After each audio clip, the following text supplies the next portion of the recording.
Oh, that's my phone. Your phone? There you go. My phone. There we go. Good evening, everybody. This is Clay Allen Chronicles Live, and I am here with my good friend Mike Newman. What's up, guys? What's up? What's up? These studious men have been in this chat for half an hour. Oh my goodness. I was like, man, there's like 4 people in here already. Yeah, Pressure's on. We didn't even start, and they were in there, and that's awesome. I appreciate that. I'm excited to see all the familiar faces. All right, who's running comments tonight, me or you, since you're hosting? Oh, it doesn't. You want to do it? Sure. Or if you start dropping the ball, I'll pick it up and throw it back. Okay, I drop the ball a lot, so be ready. All right, here we go. Let's run through our comments here. Chris, good evening, guys. We are all ready to rock the live stream tonight. Yes, we're back. That was an hour ago. Yeah. He was ready an hour ago. Oh my goodness. Know your Joe. Good day, everyone. What's up? 38 minutes ago. You guys are machines. See? Kevin, hi y'all. Hi, or not y'all. That's me. That Delaware drawl. Y'all. The next one's me. You can skip it. Clay was here 26 minutes ago. Look at you guys already piling into the chat. Love you guys. Chris, ratchet it up 10 notches, Clay. We are all primed and pumped for the stream tonight. I even got thunder and lightning for ambience tonight. Oh, he's storming. Oh, nice. Man. Those you get the best rest. Yes. Yeah. Yes. I used to go to sleep to that stuff on the YouTube channel, and then you realize if it's the still picture, it burns the image into your TV. I ruined the TV doing that. Oh. No, that's not good. You got to get the beach one because it's actually the waves coming in and out. Where it's constantly moving. I learned my lesson the hard way. I ruined a TV, gave it to my daughter. She wouldn't care. She don't know the difference. Let's see here. Hi, guys. Just may be able to relate to this show tonight. Oh, yes. I didn't show it. There we go. That's okay. All right. Just maybe relate to the show tonight. Yes. Kevin is here. This is taking forever. Chris. I tried to do a different kind of comment setup for tonight, and this is slower, but hey. It's okay. Time to light this candle. Chris, woohoo, live time. It's live time. I'm going quick here. Good day, everyone. Again. Again? No, you Joe. Kevin, Clay, and Mike, the dynamic duo. I don't know. I was getting some good entertainment this morning watching you guys last night. Yeah. You guys are hitting some really good points. Been waiting. All right, so we're all caught up. I think that's it. We're caught up. All right. And tonight we're going to talk about anxiety and stress. Yes. This is a good one for me lately.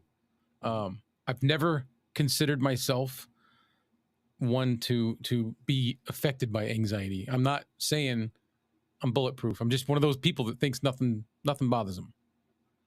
And then eventually it builds up and it bothers you. Yeah. I'm a procrastinator. When I get stressed, what we'll talk about is I wanted to talk about where you were talking about anxiety. I wanted to talk about what's the source of anxiety, which is fear.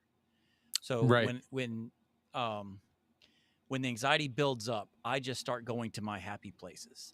But the problem is I don't want to come out of those happy places. Uh-huh. So stuff starts to build up, and then all of a sudden you just got to like slam through and catch up. And that kind of happened to me with my YouTube channel this month, trying to keep up with everything. My health was starting to get behind, trying to keep up with the schedule, anxiety of just being behind. And just when you're stressed, you make mistakes, you're rushing, it's all about making everybody around you happy and putting yourself on the back burner. And you just, I think you were talking about it yesterday. I think it was yesterday's podcast where you guys were talking about when you start to get stressed, you make mistakes, and and Kevin made this point. I wrote this down. No matter how much you try to hide it, it will show up on your live stream. It shows up. Look exhausted. For me, like the wordage, when I get stressed and exhausted and tired, it's hard for me to speak, and I make a lot of mistakes, which makes an hour. And it's even worse for you with the pots. Yeah. So that it doubles up. So here I am trying to turn my a bit more. Sure. Let's turn it up. Let me crank it up some. Crank it up. Oh, I did the auto gain, and auto gain always cuts you. It's a little shy. It Yeah. is. I always do the auto gain and then I bump it up a little more. There we go. How about that? How It how sounds about good. how about that? How's that for anxiety? Messing words up. But yeah, so I procrastinate and I get very behind, and then that leads to more mistakes and more problems, and it came to a point where I just had to shut it down and Yeah. just rest up. So yeah, Yep. anxiety's no joke. And Kevin knows, there's been a lot of stuff I've been going through at work Mhm. Mhm. that's kind of weighed heavy on my mind, and like, you don't realize how the anxiety from those or from anything works in different ways in different people. Mhm. Like I said, I've always been like this ox. You can just keep piling on emotions, whatever it is. I've usually been able to just keep on going, pile it up, pile it up. I can just keep on going. As I'm getting closer to 50, which I'll be 50 this year, I'm starting to notice that there's a lot of stuff that I just can't take anymore. Yeah. I thought I could, but not anymore. Oh yeah. Your And your like your tolerance gets shorter when you get older. When you're it, younger, you've got all this energy, you got all this yeah, physical stamina to just deal with it. Okay, well, guess what? I'm going to double up today. 4 hours sleep, 2 hours sleep, 3 hours sleep. Keep plugging away. Then you get to our age, where all of a sudden you need 7 hours minimum sleep to reset your brain. Like you might wake up and feel physically rested, but you find out that you're mentally, unless you get that delta sleep, so you don't get that rest. there's like this version of tired that I I have a hard time explaining it to people sometimes, but it's the tired that you don't get to go sleep tonight and recover from it. Yeah. Like I'm tired. Well, go get some sleep. No, no, no. I'm gonna remain tired Yeah. for the rest of my life now Yeah. because stuff has just added up, and you've stuffed it down inside or filtered through your emotions, your anxiety, and your stress, however you needed to, and but you never. I don't think I ever really released it. You know what I mean? Yeah. It's Yeah. like, If you don't find a vehicle, and I mean vehicle meaning literal, not a literal term, a literal term. If you don't find a way to get rid of that anxiety, to get that, you're just bottling it up, and yeah, it manifests into something else. And again, if you don't deal with it, if you don't find a way to get rid of it, to purge it, like your Zen stuff, it manifests physically. I like the bottled up thing because Yeah. as that bottle fills, once it starts to overflow, it starts to trickle down into other cups that Yeah. weren't intended for it. You know Yeah. what I mean? Yeah. And uh, that podcast I did with Bronson from Audio Hotline, he said when you get to stress and anxiety, if you don't learn how to deal with it and manage your workflow and your life, you start resenting the things you don't want to resent. Right. You resent, and just, this is not just YouTube. This could be life and work and whatever. If you can't figure out how to handle what it is that's stressing you out, you will start to resent the other things that are battling for your time. Because if it's work and you're diving in all into work and it is really stressing you out and you're not able to unload that or to figure out how to deal with it, you come home and you just want to relax. You just need that me time, and you have a spouse or kids or responsibilities when you come home that should be accepted. It's like, okay, you shouldn't even have a problem with it. Okay, I come home, family time. Yeah. But you're resenting family because now you just want your me time, and they've been waiting all day for you. And believe it or not, spouses, we both have wives, and I'm sure we both go through this, where you walk through the door, or when they walk through the door, they've been waiting all day to get home to you to talk about their day, Yeah. to unload on their day. And when we're absent from that, they don't get that release and they don't get that connection. So then you're resenting them for wanting that time together when they first come home, and you're trying to run away, and they're resenting you because you won't give them the time, and you're just trying to run away. Yeah. So not Yeah. only are you suffering, but honestly, when it gets out of control, your family directly Everybody suffers. suffers. Yeah, your Mhm. home, your retreat, the place where your family is supposed to be the ones you surround yourself with to build you up and restore you and re-energize you And then and that pour into resentment sets you. in. Yeah, You know, you resent, like for us, YouTube. yeah, We've got, so like in our lives is, you've got your church stuff, you've got your family stuff, you've got your YouTube stuff, all of which you love. But you, at some point, if you don't find a way to release that anxiety, that tension, you end up resenting the things that you love. yeah. And the things that bring you joy, like it's one thing to love that, but they also give you joy. They also bring, you know, stability into your life. So when you bring that in there, it's like you come home and it's just ratcheted up. Because now here's the thing: when you wake up in the morning, you go to work, even though you're tired, even though you're stressed, physically you're at your best for the day. You just woke up, you got the energy, but then the job wears you down. So then you come home, the job got the best of you, even though you're struggling. They still got the best of what you had to offer Yeah. that day. And now you're coming home and the family gets the rest of you. Yeah. They get what's left. Yeah, and there's resentment, there's hostility, plus you're exhausted. So it's just it's the worst part of your day, but that's supposed to be the part that's supposed to sustain you, re-energize you, you know. Yeah, So that's your recovery yeah, from what you there you went go. through Recovery. during the day. Yeah. I'm going to hit some comments real quick. Yeah. Kevin says anxiety compounds unless you can find a way to relieve it. Yep, Yep. exactly. Yeah. It does, and it's important to figure Powder that keg. out. Huh? Powder keg. Yeah, and it's not like I'm sitting here saying that me and Mike are experts at this. We're just acknowledging that these are the things that you need to do to just to sustain this, your life. You know what I Mm-hmm. mean? Chris, let's see, Chris. You just need a trailer with good wheels to carry it better instead of a pack mule. Yeah. Yeah, that's true, man. Like how remember me saying like I always thought of myself as an ox, Mm-hmm. and literally all the emotional stress and anxiety that I went through, like especially my first 20 years of being an adult. I had kids at 19, and anytime there was money issues, if we were worried about finances, a lot of stress is finances, but if there was a kid that was sick, or just family issues in general, all of those stresses went on top of me, and everybody would see me walking around, or probably you as well. A lot of dads, they see us walking around like nothing bothers us, like they're Oh just yeah. this rock. Yep. No, it Yeah. definitely bothers us. Yeah. You try to be Superman. You just got to be Superman. Yep. Problem is, Superman, all he, We're not. never got tired. And if he did get tired, if he was, he had to get the sun would re-energize him, Yeah, but just like a few seconds. right. But with us, there's no, That's not real. yeah, Yeah. we're mortal. We Yep. have flesh. We get tired. And, yeah. And we were talking about this earlier.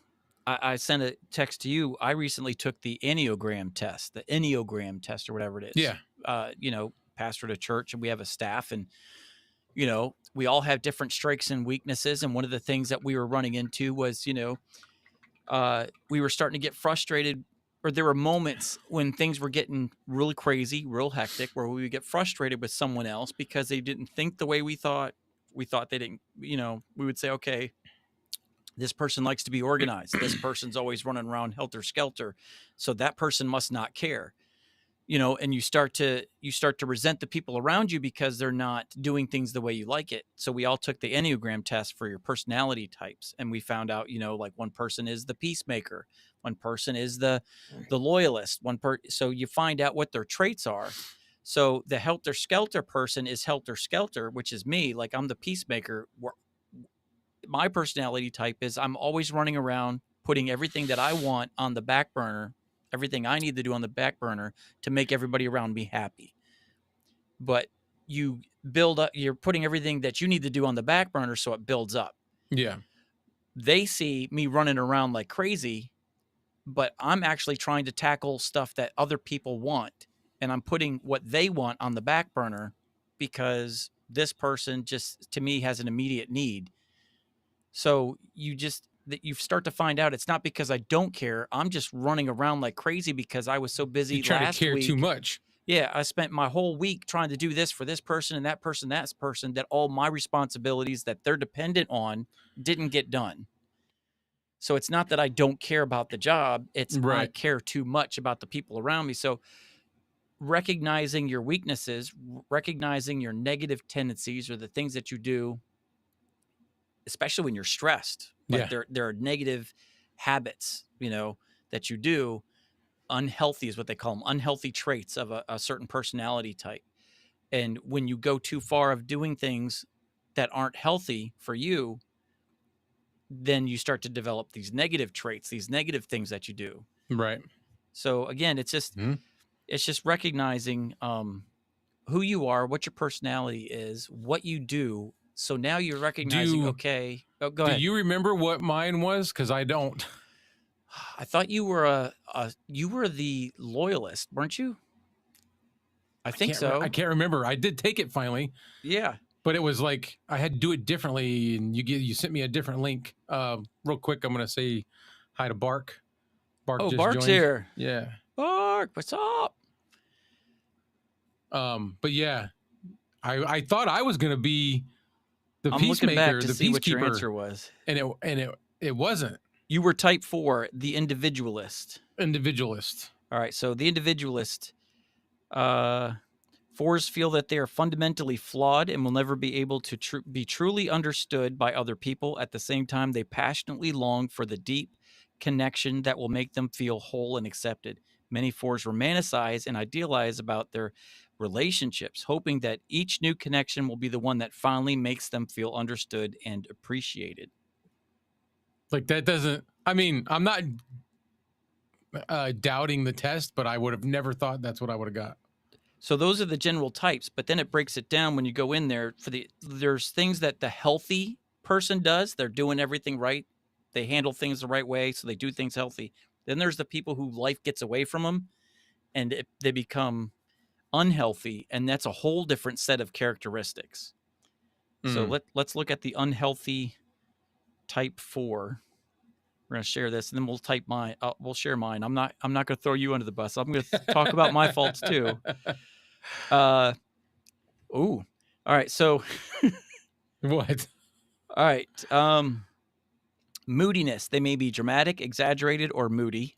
Possessiveness. They may become clingy, high strung, or possessive if they feel misunderstood and want attention. Self doubt. They become unsettled by criticism and replay words from the past, which can fuel their self doubt. So you hold on to the negatives and you're obsessed about them. Narcissism, they may develop narcissistic personality disorders. They fear being incomplete or defective, may seek external validation for their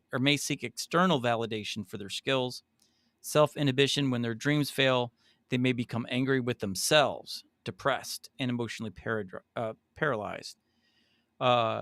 They focus on their perceived deficiencies, even though they want to belong. They may also have signature sins related to feeling of envy and fears and abandonment. Does that, looking at your life, does that fit? Not 100%. No. Yeah. Your traits, that you're creative, you're sensitive, and you're expressive. Okay, Yeah. all of that is true. Yeah. So it's not going to be 100% because these are all the things you have. And then it talks about like, here's your core. These are your personality traits. And those other things that we were talking about are things that you do when stuff starts to get crazy in your life. Yeah. Yeah. Those three things that you just mentioned are definitely me.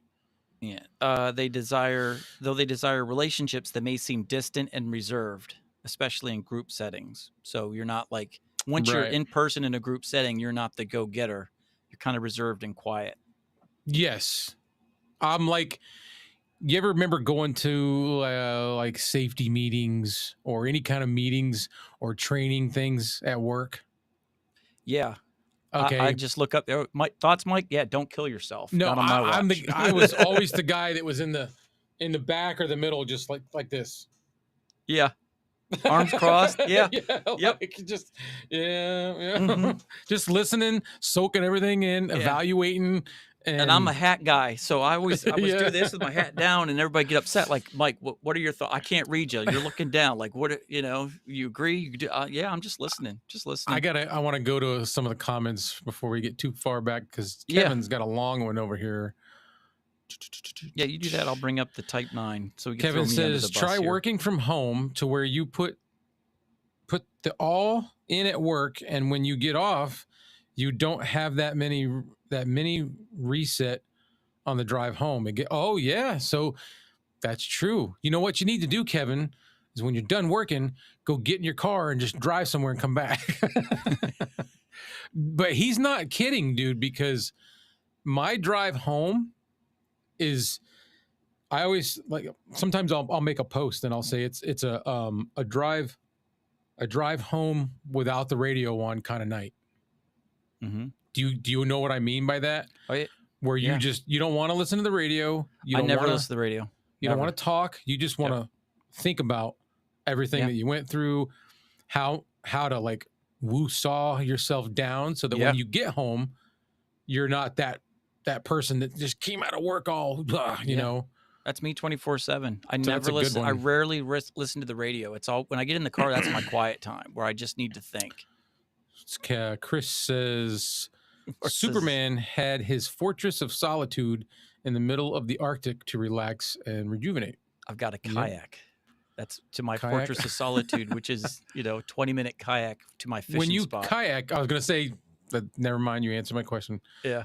I was going to say, do you fish when you kayak, or do you Yes, just kayak I can't to kayak for the sake of kayaking. I got to stop and pause and fish, and not because I like to fish. I just need the break. Right. The ones where everybody's just saying hi, I'm just running through them. Yeah. Bark says he dubs himself the king of bluntness. I can see that. Oh yeah. Yep. Yeah. And there is absolutely nothing wrong with that. Like, just watch his videos. you everybody's got to This be is somebody. junk. Yeah. This is fascinating. What was that, man? What? He said that one phrase when he was doing a mic review, and it was the best line I ever heard. This is fascinatingly terrible, or something. I forgot what it was. No, he does. He uses those Yeah. euphemisms or whatever all the love it. time. Yeah. What did he say? Chris is asking, what's the test? The test is called the Enneagram, Enneagram, Chris. and it basically tells your type. So here's mine. Are we caught up? Because I don't want to jump in if we're not caught up. One more. Bark says that his drive home doesn't reset him because it's too long. Yeah, your Zen lasts for like 15 minutes, and You then you're got- ready to run over people Yeah. to get home. Ah! Oh. All right. So now go ahead. So the Type 9, this is me, and it nails it. It nailed it. So the Type 9 is the peacemaker. Nines are defined by their desire to maintain a sense of inner peace and harmony and avoid conflict and other emotional disturbances. I hate conflict. Hate it. I get angry with conflict. Like, come on, guys. Seriously, this is how we're going to spend our time. Yeah, I don't like it. They are typically agreeable, calm, and easy to be around. Nines rarely rock the boat, but they can be stubborn. Oh, that's my wife's like, that's you. While they typically go with the flow, they dislike being controlled and will respond with passive resistance if pushed too far. That's me. Like, I will go along with it, but if things aren't going well, I don't like doing. I start to rebel. I get nasty. I get mean. Get irritable. I get grumpy. If there's conflict. If I get too negative, where I'm constantly doing something else for somebody else, and then I sit down to go do my stuff, and then I got to do something else. And then on top of that, this is what really gets me. This is where I get frustrated. And this is where I'm generally a nice guy. 99% of the time, I just let stuff roll off me. I really don't care. I try to be the happy guy in the room. Same here. But there are a couple of moments where I bite back a little nasty, and I have no mercy. And it's when I'm doing something now, and someone wants me to do it their way, not my way. Okay, this is my job. This is my responsibility here, so I'm going to do this. Well, I don't think you should do it. Have you ever thought about doing it this way? No. And then they get upset. This is my thing, my way. All right, I just spent 90% of my time doing everything for everybody else. I'm going to do my stuff my way. Don't tell me how to do my stuff. Right. I get agitated with that because you're tired, you're stressed.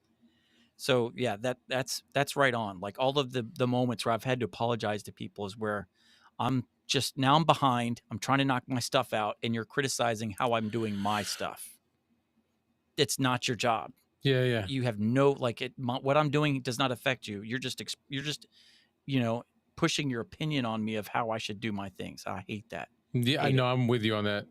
Uh, Especially when you know how to do what you do and you know how to yeah, do it well. yeah, You're just like, I didn't come to you for an opinion, yeah, you yeah. know? You asked me a question, I answered it. That's the end of it. Don't sit here and get upset because I don't agree with your way of doing it. This is my department. It's my decision. We agree to disagree.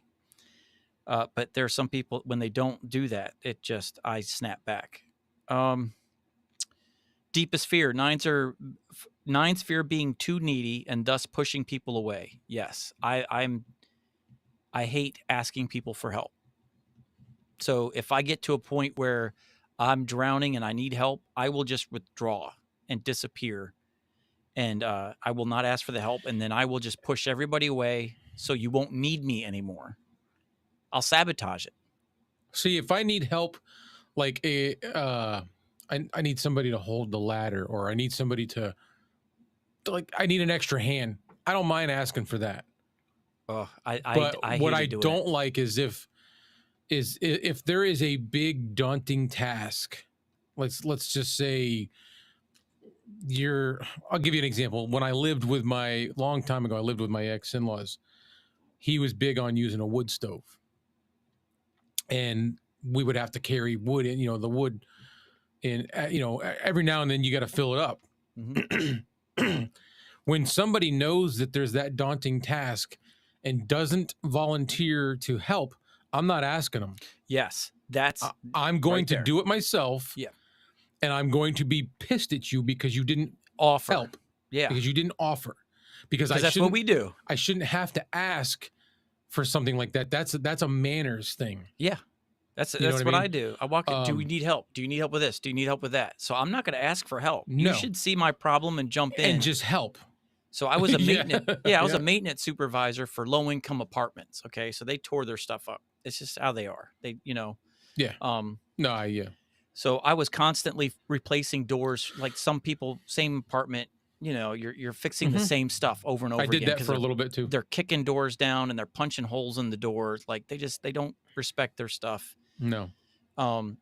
So anyways, you're fixing a lot of stuff. So there'd be times where I used to have like a couple of maintenance guys under me, and I would constantly offer to help them when they were getting overwhelmed and overrun. So all of a sudden I would be sitting with them at a lunch table and be like, all right, I just got a call that a water heater just went up. I got to go get this water heater out. It's flood, nobody comes to help. I shouldn't have to ask. It should be, let's go.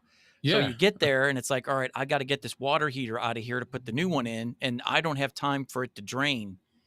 I would literally carry that thing by myself before asking for help. I would literally just get that water heater and I just bear hug that thing and go down 3 flights of stairs one step at a time before I would ask for help, because I'd be ticked. That nobody just there was offered. a word I used to use that I won't use now, but that no one offered, that you were okay with me doing this by myself. Mm-hmm. If you let me walk out that door without volunteering for help, I don't want you with me. That makes me I'm so mad yep. that you weren't willing to help, that I don't want you. I don't want your company. No. So I used to I'd take fridges up 3 flights of stairs, where I remember one day I really messed my back up because I had a fridge that went out and I had to bring a new fridge up to their apartment, three stories, and someone had my cart. They took my appliance cart. Yeah. They knew they had it, but they didn't want to leave my property where I had them at to go. They didn't want to go get it. So everybody was just, well, I'm not, just being ignorant about it. So I literally I walked out of the room, slammed the door, grabbed the fridge, and I carried a fridge up 3 flights of stairs and brought the old one down without the dolly, just so they could see me jacked up from doing all that. Right. Just to, this is all I'm going to say about this. I would have done the same. And I would, because if all the time. if it gets to that point and I have to say something, so let's say it's something that I really can't do, and I had to, you bent me so far that I actually have to come ask you to help me now, Mm-hmm. nobody in the room is going to like the way I ask. Yeah. And when you're They're mad, not going to like it at all. and here's the thing, what I liked about it was when you're that mad, you can lift anything. You could throw a dishwasher 30 yards, Mhm.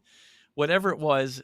So it's like You when get I that got like that mad, I mild really wasn't even adrenaline. worried about not being able to do the job because I knew I was so mad. I'm like, I could carry a fridge now. I'm so angry. I can take this water heater myself, no problem. I'm that angry. So yeah, that's the kind of stuff. Wrapping it up. Uh, Nine, being needy, so they they cope with this fear by submitting to the desires and agendas of the people around them, being agreeable in order to be included. Core motivations, nines are motivated by their need for peace and harmony in their environment and their desires to avoid conflict and deal with insane emotions or unpleasant emotions, not insane emotions. Right. So yeah, that nails me to a T. That's who I am. Yeah. I'll Yeah. help anybody in a heartbeat without being asked. No, And if just volunteer, jump right in Yep. constantly. Like I load and unload trucks at work, and they actually, and I'm not trying to brag, I'm just telling you the truth. Mm-hmm. There's a couple different companies that come there, and those companies have hundreds of drivers. They have like a system, and there's like driver notes and like all kinds of specifics about how to get into our facility or whatever. I'm in those notes. They're always telling me, yeah, everybody talks about you, like you're the nicest guy, you like, and tell everybody to come in and use the restroom, you offer us drinks, like Mm-hmm. no shipper ever treats us the way you do. Yeah. And I'm just like, because this is how it should be. Yeah. You know what I mean? It should Yeah. always, don't look at me like oh, you're so great because you do this. No, this is normal. It's Yeah. just not everybody does anything like that anymore. Nope. Nope. So I'm going to go back to some comments here. Know Yeah. Your Joe, talking about the ride home, says he doesn't listen to the radio. He typically uses that time to talk with his family and friends. Only time I'm on the radio, the only time I have anything in my car stereo is when I'm listening to Bark. Yeah, well, Seriously, if I listen to his podcasts because he's just the funniest guy. Seriously, like his stuff is hilarious. So I just put it in there and I just listen to it. He's reviewing a mic, like a karaoke mic. I don't need the visuals. I'm just listening to him review the karaoke mic. That was $8.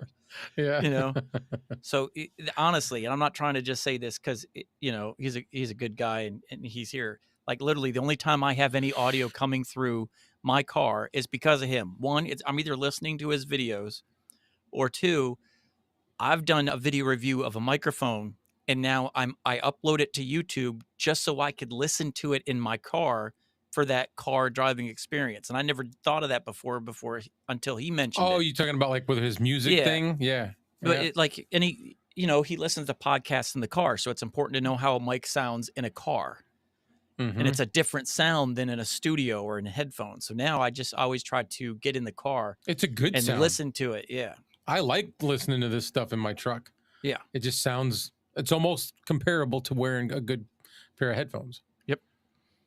So yeah, Yeah.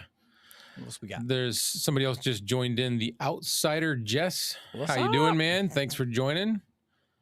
What else do we have? Bark was saying the 50-minute ride to work, 50 minutes to get angry again. Yeah. Mine's 30 minutes. So it's It like only right takes at you 30. right at the cusp, I'm only 8 minutes away from the church, so I'm there in 8 minutes. I would love that. And it's Soon. country roads, so there's no traffic. Country road. It's Take New me England roads home. back here in the boonies. Chris says he thinks he is somewhere between a 1, a 5, and a 6, mostly.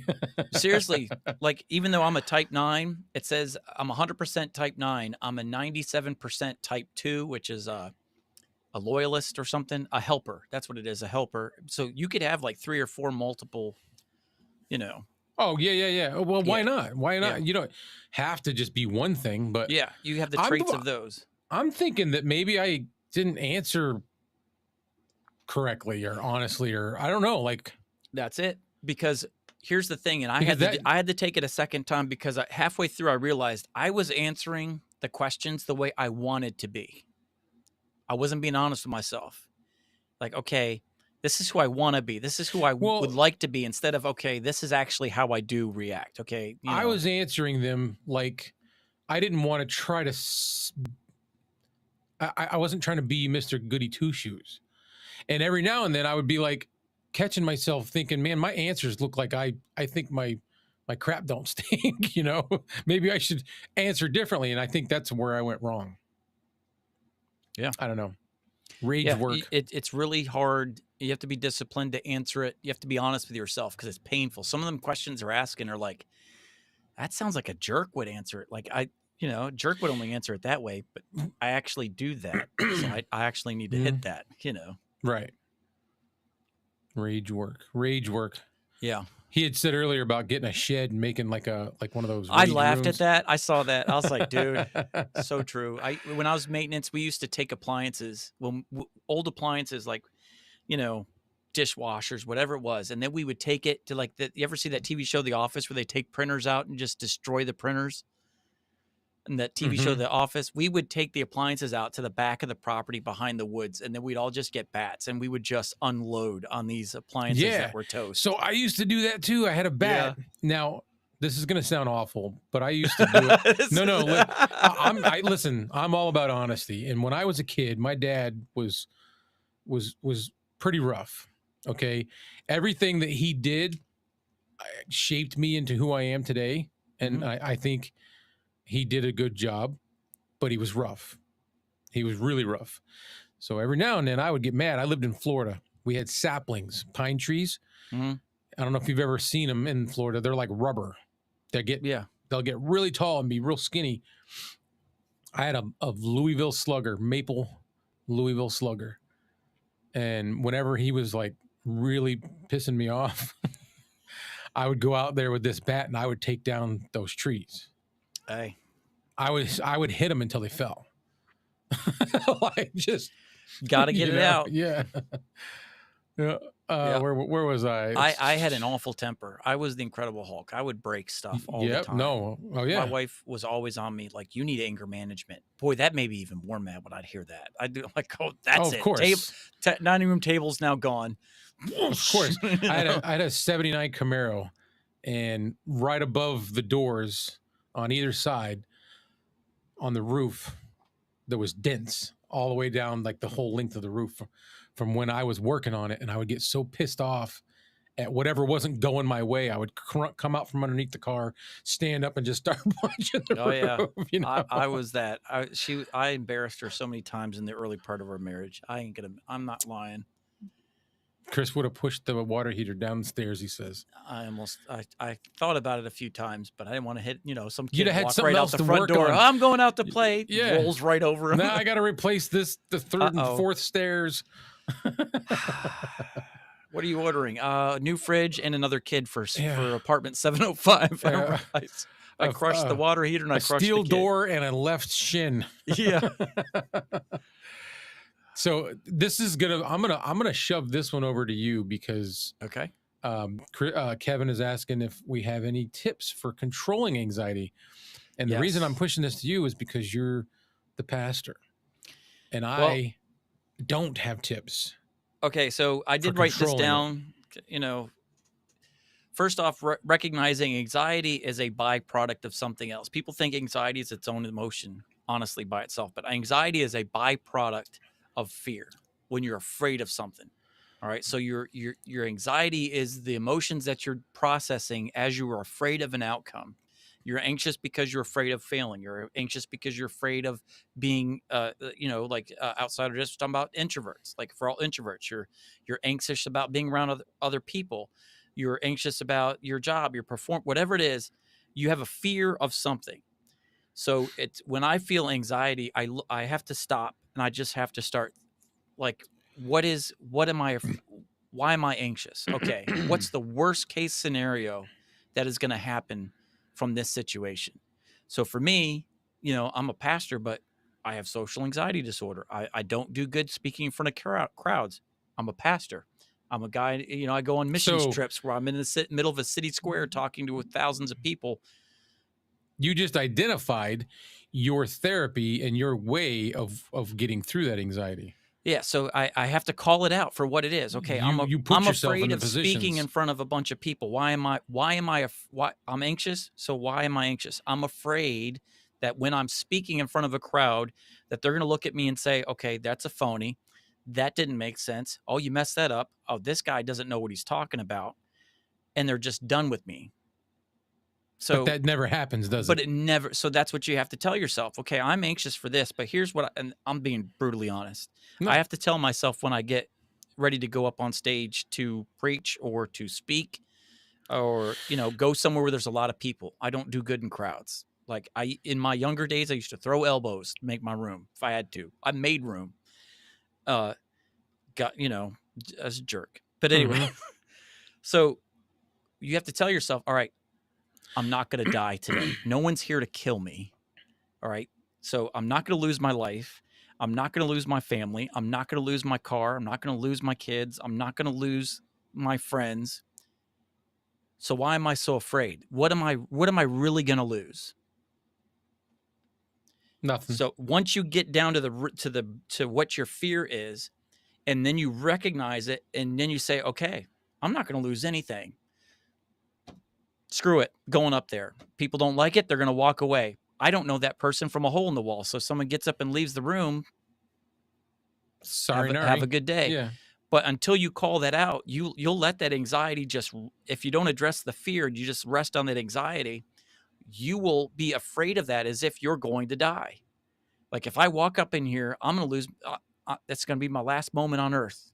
But we let it build up to where that anxiety now would be the same kind of anxiety as if I'm going into battle, you know, in Iraq, and I'm the only one without a gun.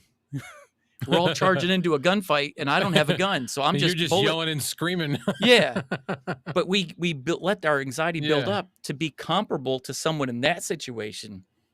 So call it out and just like, okay, none of this stuff is going to happen. What will happen? What's the worst that's going to happen? That dude in the back row that I've never met, don't even know his name, is going to get up and walk out because he thinks I don't know what I'm talking about. Okay, am I going to see him tomorrow? Is he going to be, do I have to depend on him? Does he depend on me? Does he know? Like, no. So why am I so worried? Why am I so worried? And then you just call it so you can deal with it. So it's identifying the fear, then Sounds identifying the worst case scenarios. Are they real? Like, what is the worst case scenario in any situation? I'm going to die. You know, I'm going to lose something. I'm going to and that's not going to alienate. be because of any of the people walking out. Yeah.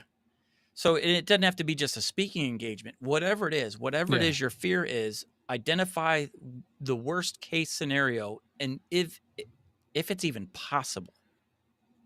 It's okay, it's not even like the worst case thing is, okay, always I'm going to die.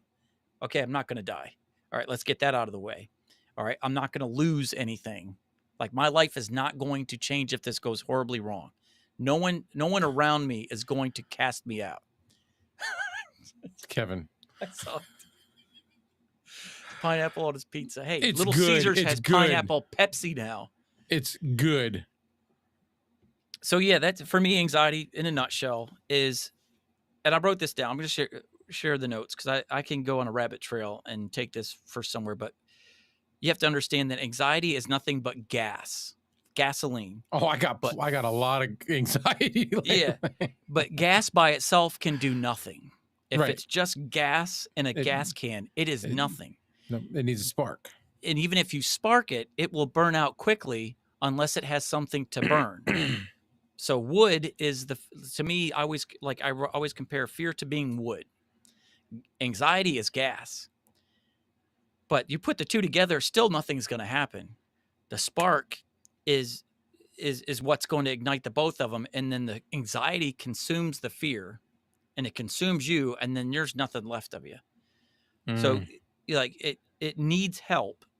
So the help it gets is when you don't address the fear and you don't address the consequences of that fear. Like, okay, that whole scenario sounds very similar to why is there a muted thing on the screen? I don't know. Oh, The little speaker thing above me looks like it's muted. editor. It says editor muted, Okay, but doesn't it's mean only on nothing. our end.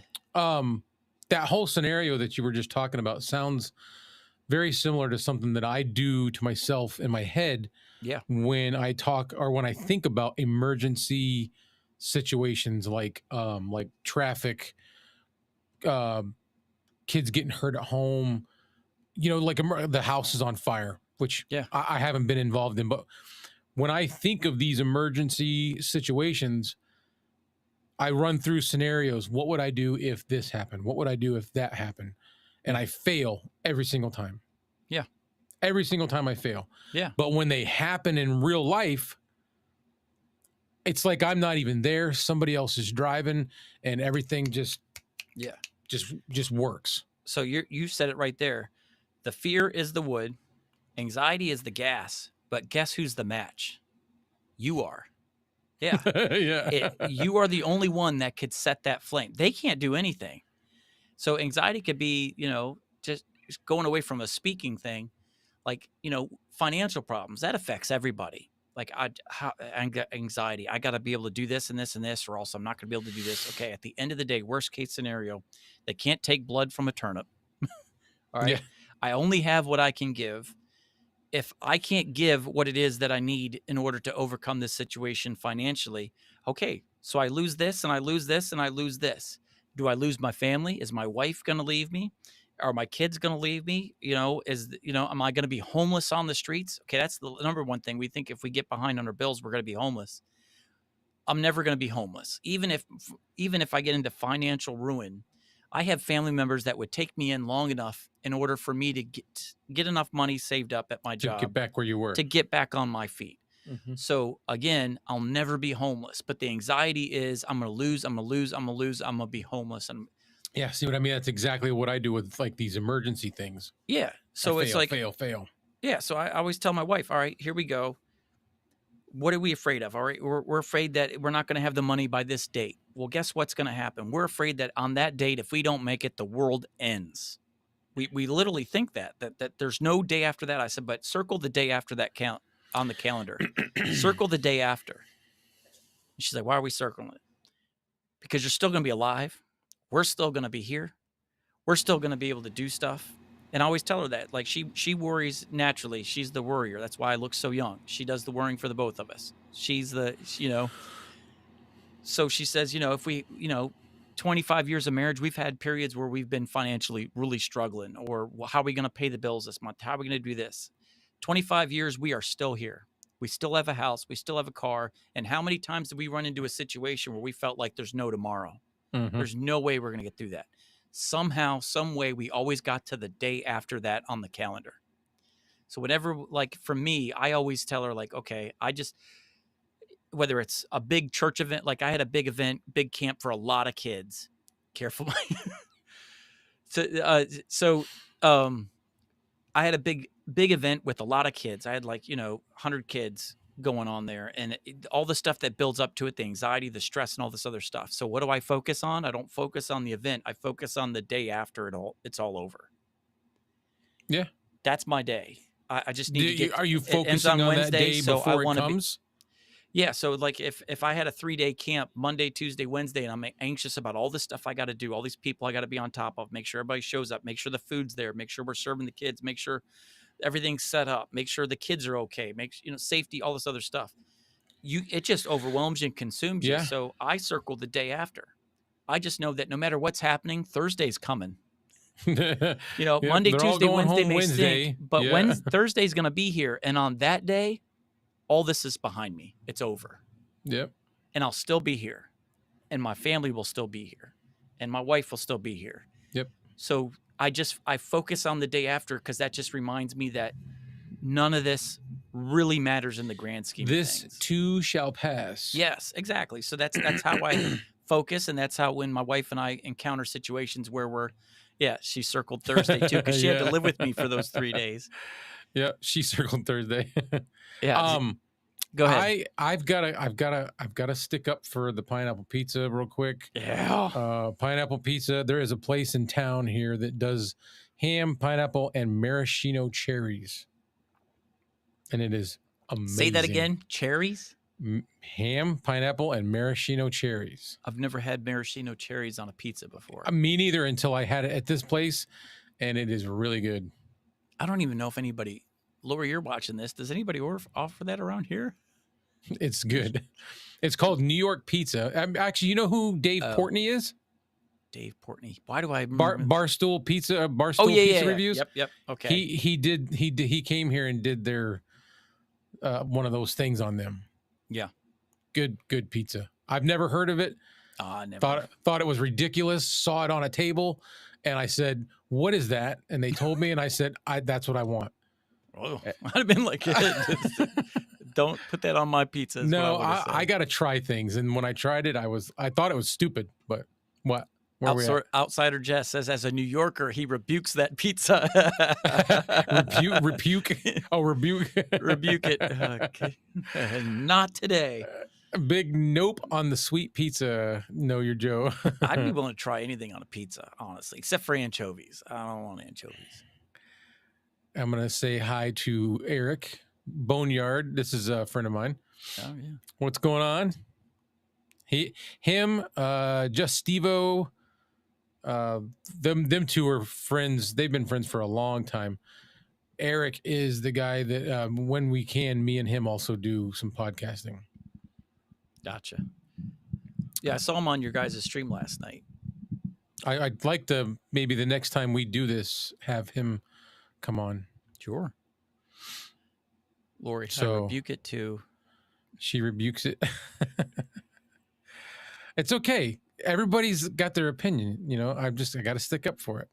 Gluten-free version. Chris was saying, I would go for it, Clay. Just send me a gluten-free version. A gluten-free, yeah. I don't know if they do gluten-free, but you know, we can ask them. Just got to use what do you got to use? Almond flour or whatever it is. I don't know. Something like that. Yeah, you get some supplement. But yeah, that's anxiety turned into a pizza conversation. I didn't know that was such a trigger. Who said that? No, just sitting here listening. Oh. Like we went from anxiety, dealing with stress, and you're not gonna die. You're gonna be okay. Talk yourself off the ledge.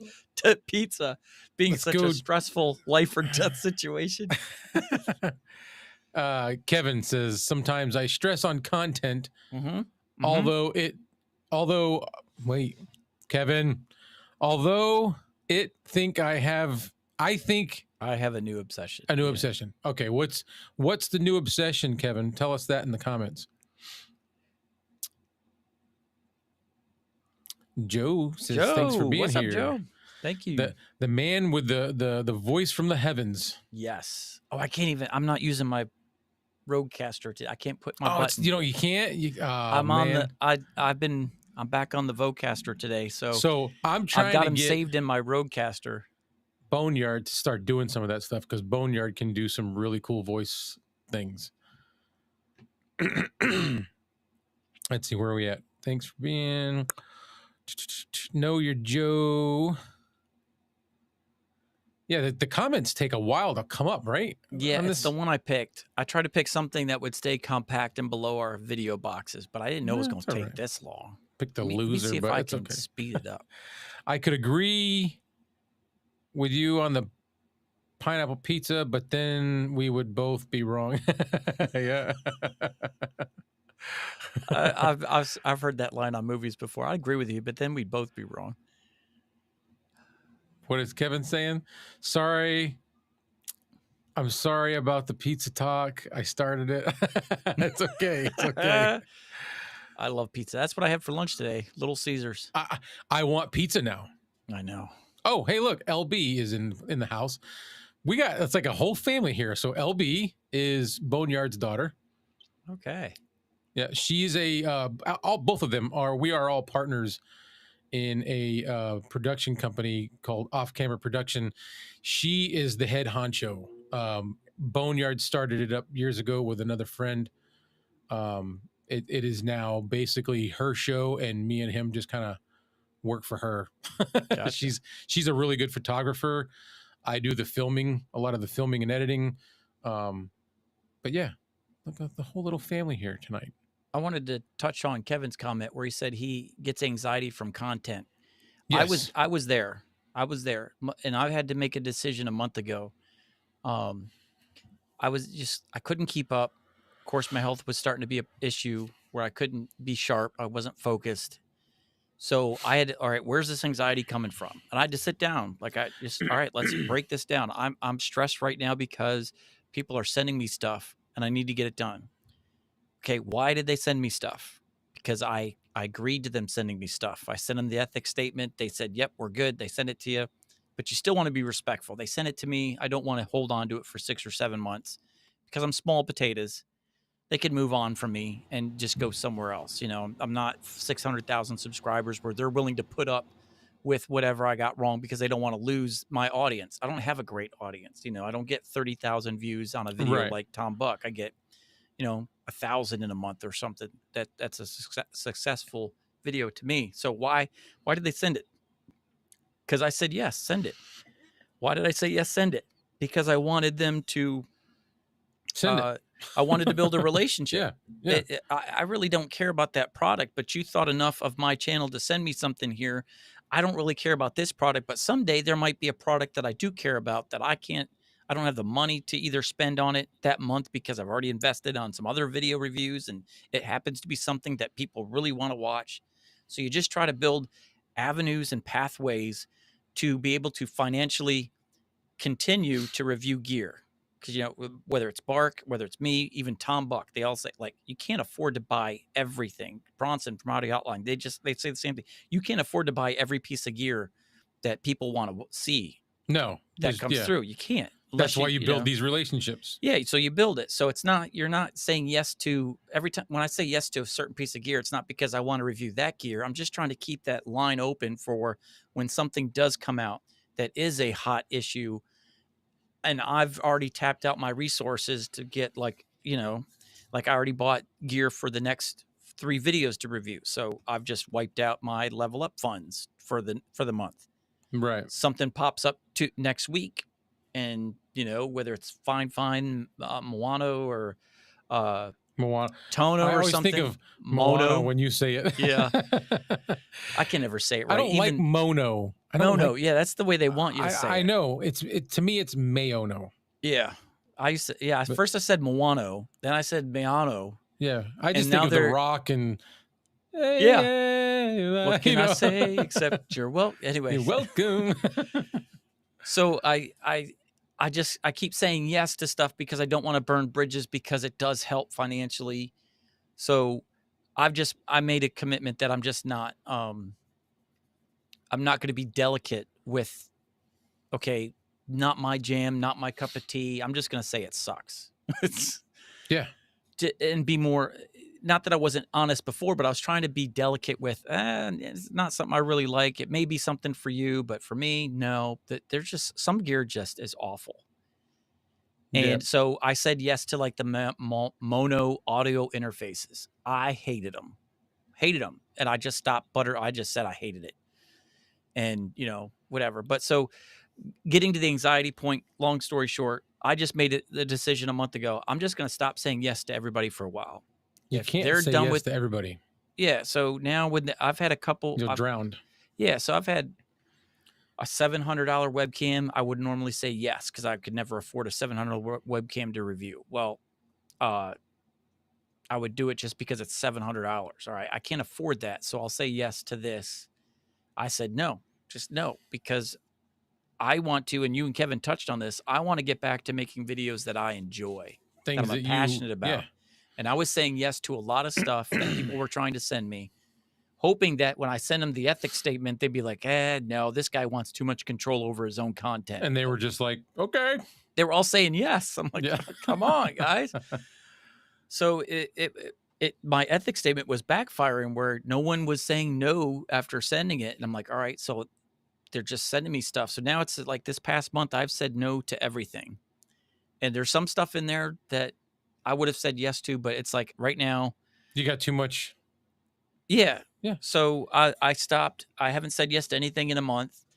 And some of the stuff I would have reviewed, I still will review it, but I'm not going to say yes to it now, because if I say yes to it now, they're going to send it to me Ooh, now. And then I'm going to feel personally obligated, even though they've agreed that, hey, just because you send this to me doesn't mean I'm going to make a video, all this other stuff, my time, all that stuff. I still yeah. feel like I would still feel like a tool if they sent me something and I sat on it for 3 months. So I'm just not going to say yes to it until I'm ready to review it. I'm So getting close. I've got my first thing. I told you about it. yeah. Mm-hmm. And I had to wait till I was done being sick. So probably between now and next week, I'll have that done. That'll be my first one. Cool. Excited. Yes, me too. So But yeah, again, it's not something I'm real excited about, but I'm excited for it to be the first thing. yeah. There's microphones I have in here that I use all the time that I've never done a review on, and they're my favorite microphones. But I bought them, so I always put it on the back burner Yeah. Yeah. Well, yeah. Everybody would. because I got all this stuff sitting in a pile over here. So it's like, but no one is sending me an email to make a review about the Ethos. No one's sending me emails about the Lewitt LCT 240 Pro that I've had for 2 years. I don't care that it's 2 years old. I've never done. I would like to do a video review of my thoughts on that. There's no Yeah. video out there where someone could, hey, I'm Oh, by curious the to Mike's way, thoughts on this microphone. Well, he's never done one. Why? you Because no you one's. whipped that thing out when you were doing that Joby thing, Yeah, and it sounded so good. I love that microphone. I So love it. good. And I was just like, okay, this is the boom arm right here, the Joby boom I arm. know. I was like, this thing is so cool, and these pads, because that microphone is so oh my gosh. It's horrible. And that was another thing with the anxiety thing. Like, I cut that Joby microphone no slack in my review. It's horrible. The facial expressions, the comments I was making, I'm like, okay, I don't like this thing, and I want you to know I don't like this thing, but this boom arm is really cool. So let's test this out with a microphone that I do like. And so that's what I did. But yeah, that is just the point of, I just keep shelving microphones that I do enjoy, that I am passionate about, and I've never done a review because no one is sending me an email saying, hey, Right. just how are I've never gotten an email saying, hey, we So want our video review. They'll send reminders, hey, don't forget about us. How's it going? mhm. And I give them an answer, and they're like, okay, no problem. Hey, thank you. Thank you for willing to review it and give your opinion on it on your channel. So they've been respectful. But me being a peacemaker, trying to make everybody happy, I can't let that go.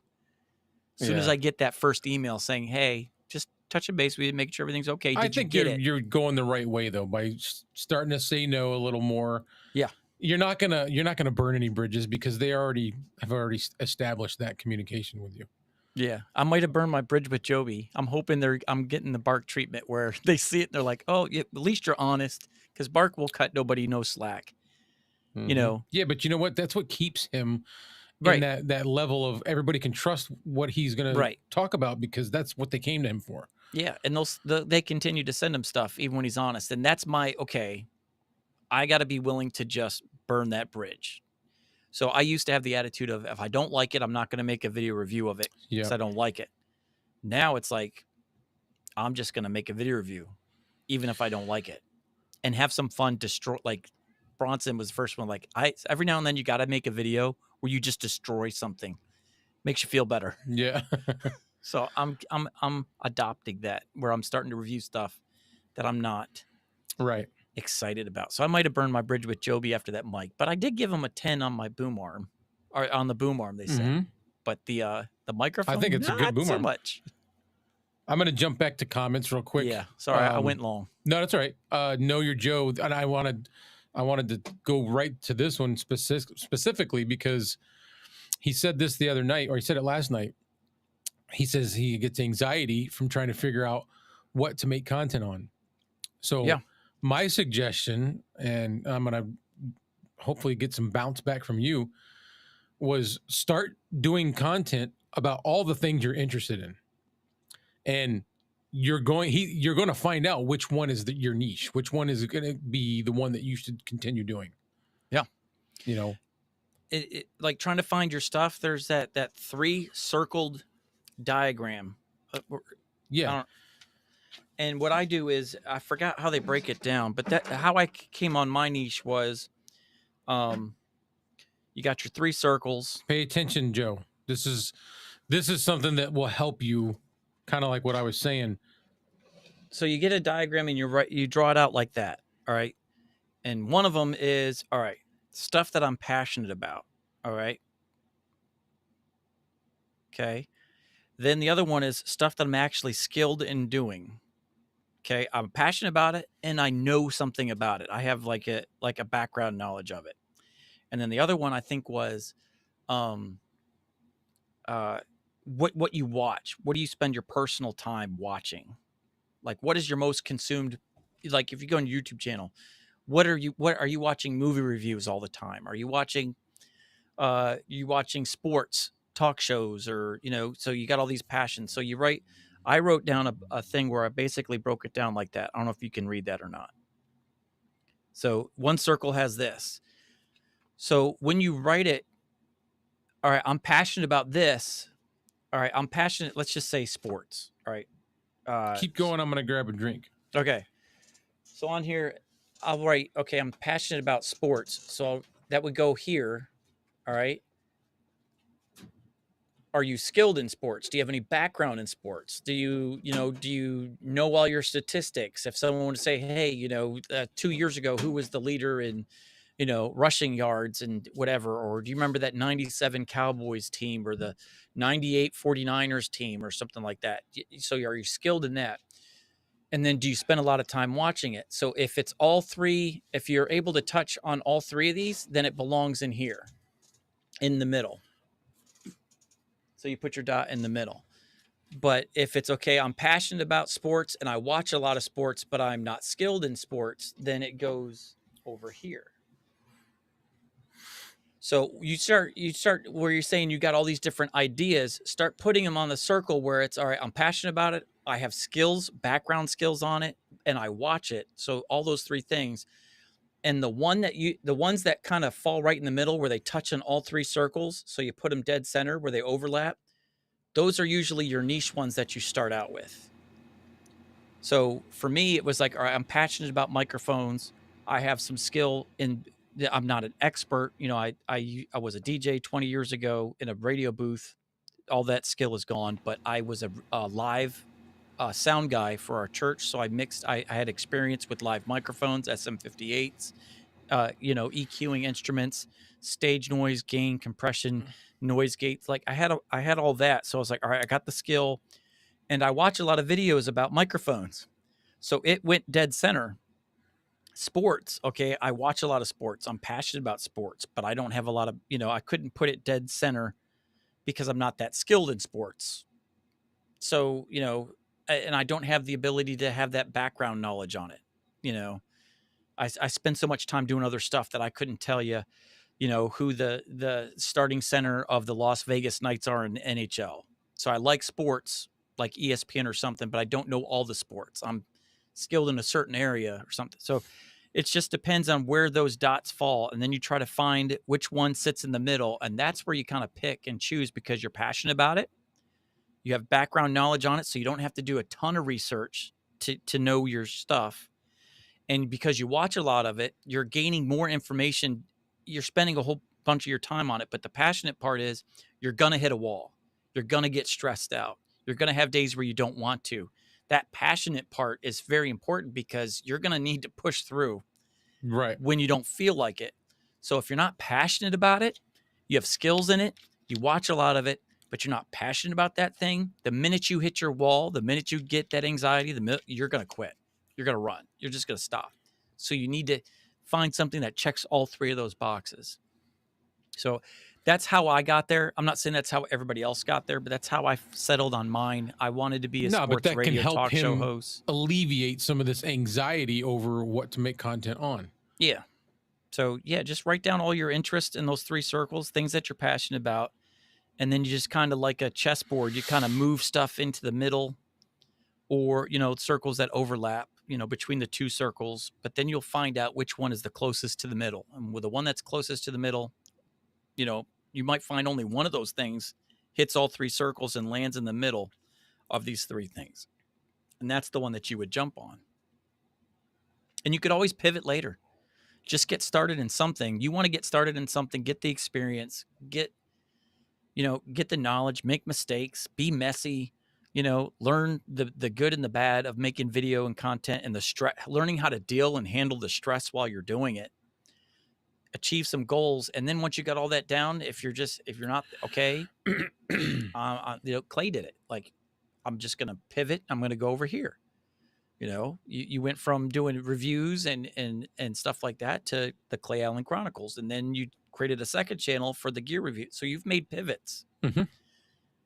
You can create multiple channels. I want to do the reviews because they're fun. Yeah.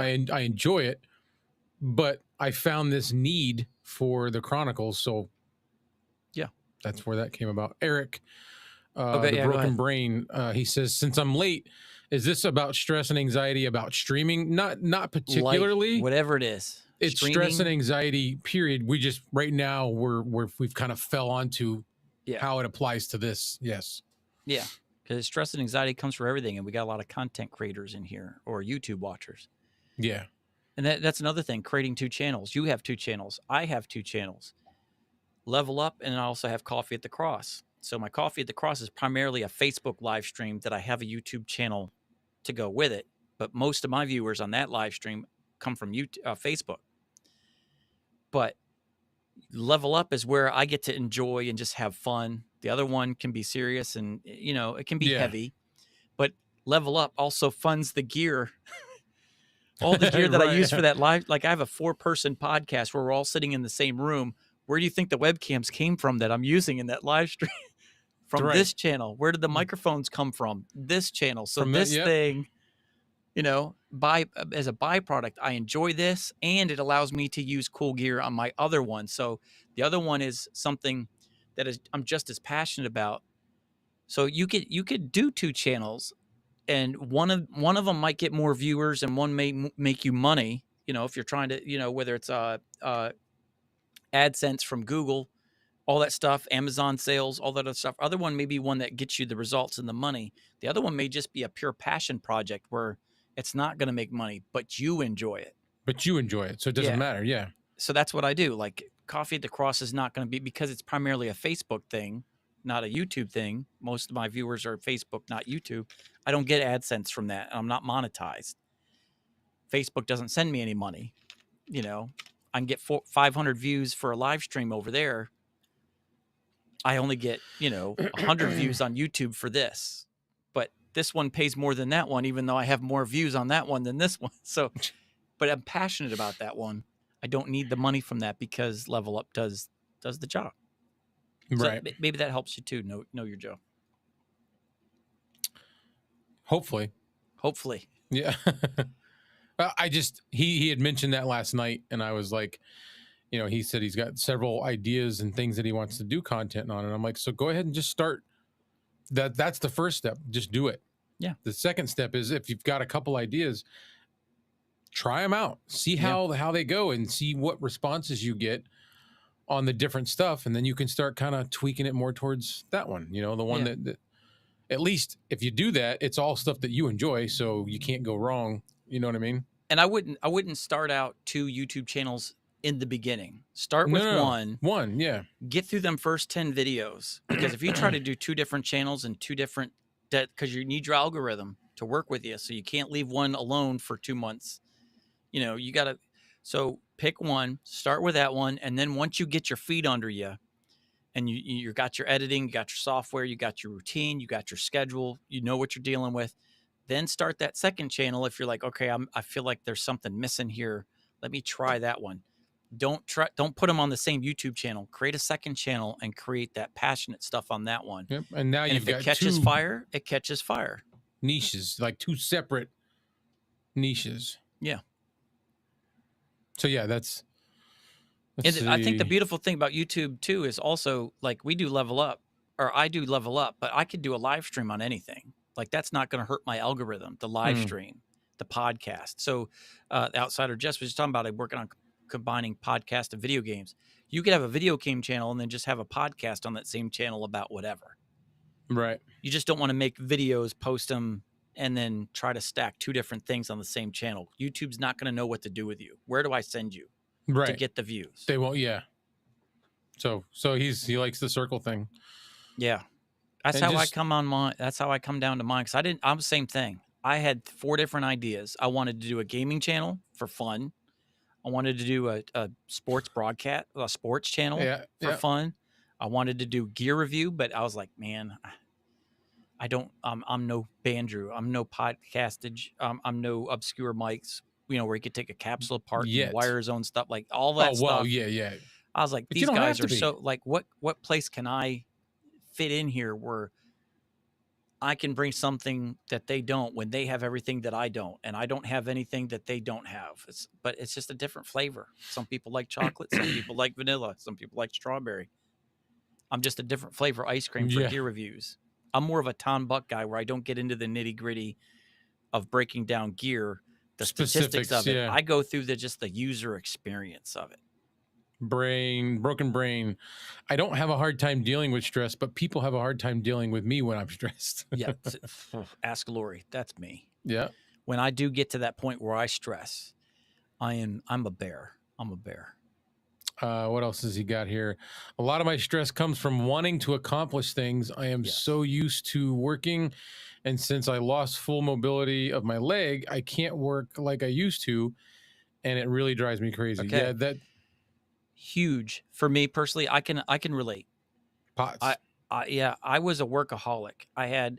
There was a period right before I got POTS. This was my life. I was going to full-time college, at a full-time job, 40 to 50 hours a week, and then I had ministry on top of that.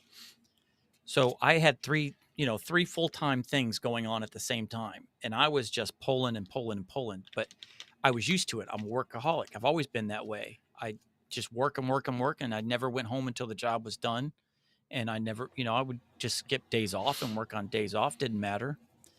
So then I lost all that with POTS. And all of a sudden I'm a workaholic who can't work for more than 4 hours at a You time. lost. You And if I lost. do put in an 8-hour day, my next day is toast. So whatever I'm trying to accomplish by putting in a long day doesn't get me ahead because now I've lost the next day. So I've had to stress about, okay, I get anxiety because there's a lot of things that I'm used to getting done.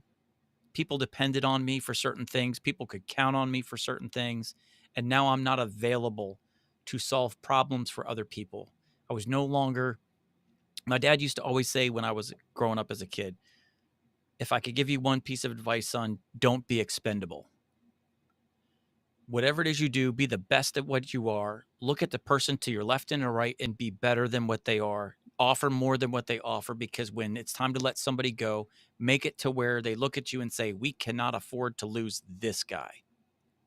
Like we got to let someone go, but who can we get rid of? Well, that guy right there does the work of 3 different people. So we can't lose him. Yeah. So that was my whole life motto. So now I'm living a life where people can't count on me the way they used to. So now I feel like I'm expendable. So that's stress and anxiety. So what do? You have to reinvent yourself. I can only do this and this and this. So find something that you physically can do. Set yourself some goals. I want to be able to do that. And then that's what you measure yourself by. And here's the thing. This is where you get rid of the anxiety. Going back to what we were talking about earlier. Think about this. All right. You go from being confident and comfortable. Those are 2 different things. I think I heard you talking about this on a podcast, being confident versus comfortable on one of your Clay Allen reviews. And so I wrote down for confident. Confidence is you'll live, you'll survive, you will be okay regardless of an outcome. So you drive, even though you don't know the outcome, you're confident that I'm not going to lose what's important to me. But I'm not comfortable because I still don't know the outcome. But I'm confident that I could do this and I'm not going to suffer. Right. Comfortable comes from when you know the outcome, right? And you just enjoy the ride. I'm going to go through this week. I'm going to do 40 hours. I know what my job is. It's going to stink. It's going to suck. I got to put all this work in. It's going to wear me out, but I know Friday's going to come and I'm not going to get fired. I'm not going to lose my job. They're going to be happy with what I do. So I'm confident that I'm going to get through this week. I'm comfortable that I'm going to get through this week, but I'm still stressed about it. Right. So, yeah. So the comfortable part, you know the outcome, You're just enjoying the ride. You see the beginning, the middle, and the end of what you're getting ready to go through. So Yeah.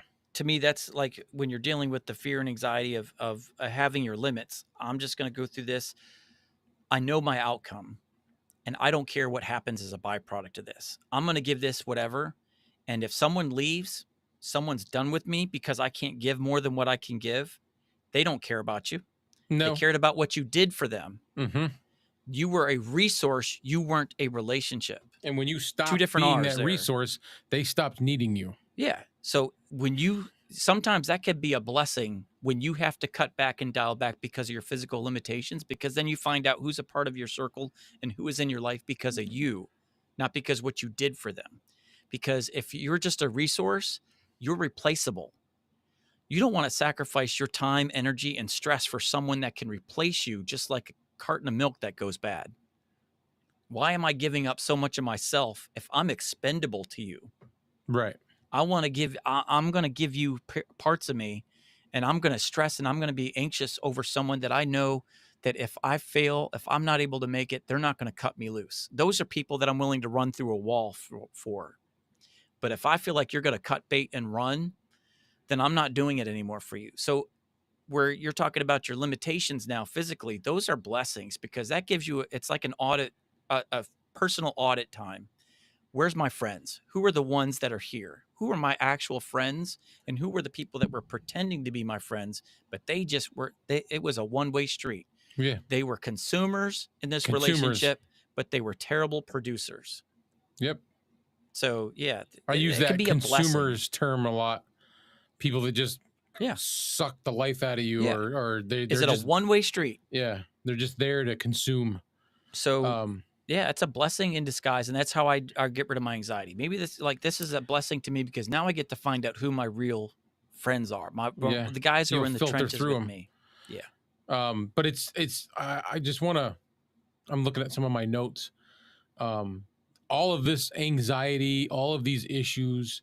It's good that talk about it openly. Yes. Talk about it with friends. Talk about it with Yes. family.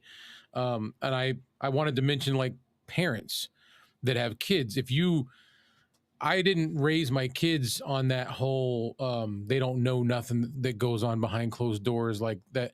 That's just not how I did things. My kids knew what was up. They knew, and I had people that didn't agree with that. I had people that saw my opinion and thought it made sense. It didn't matter to me who liked it or not. It was our approach, me and my ex-wife. Yeah. And we kept things as transparent as possible because when you get stressed out and like let's say you're not telling your kids why or what's wrong with you, they might start to think that they've done something wrong. Yeah. They might start we to talked think about that that earlier. The consequences of your actions. yeah, and you don't want them to think that. Yeah. You know what I mean? So Yeah. it's good to talk about it. You don't want your wife to think that she's done something that she hasn't done wrong. You know what I mean? Yeah. No, you hit it on the head. And this is like, I'm not trying to bring church into this, but I'm just saying like, this is what I do like on Saturday mornings, I meet throughout the week. I meet with people in the church where we sit down, we have coffee, we talk about okay, how's our week? This is what's going on. This is what's going on. Why is that important? Take the faith part out of it. Mm-hmm. We as human beings deceive ourselves more than anybody else. All right.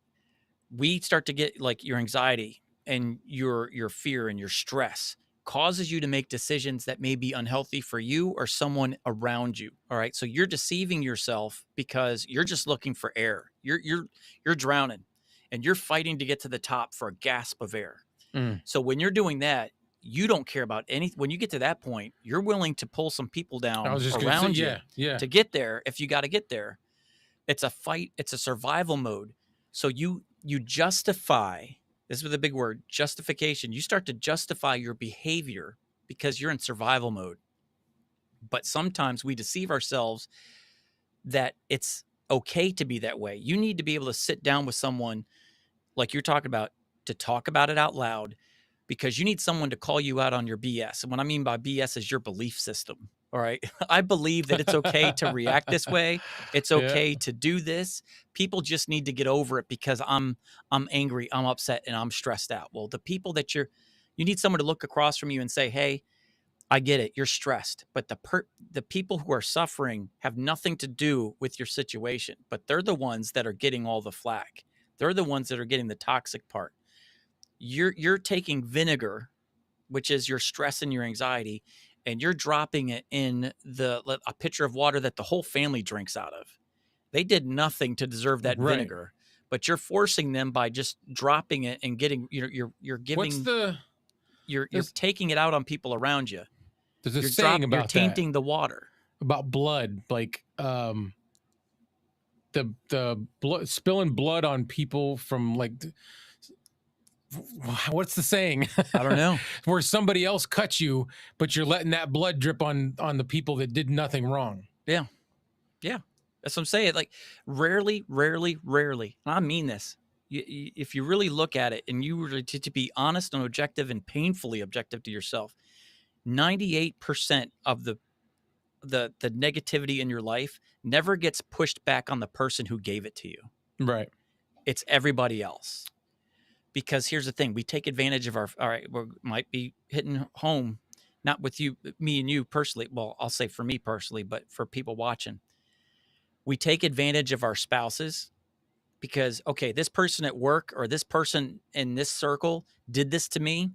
But if I fight back and I say what I really want to say, they'll be done with me.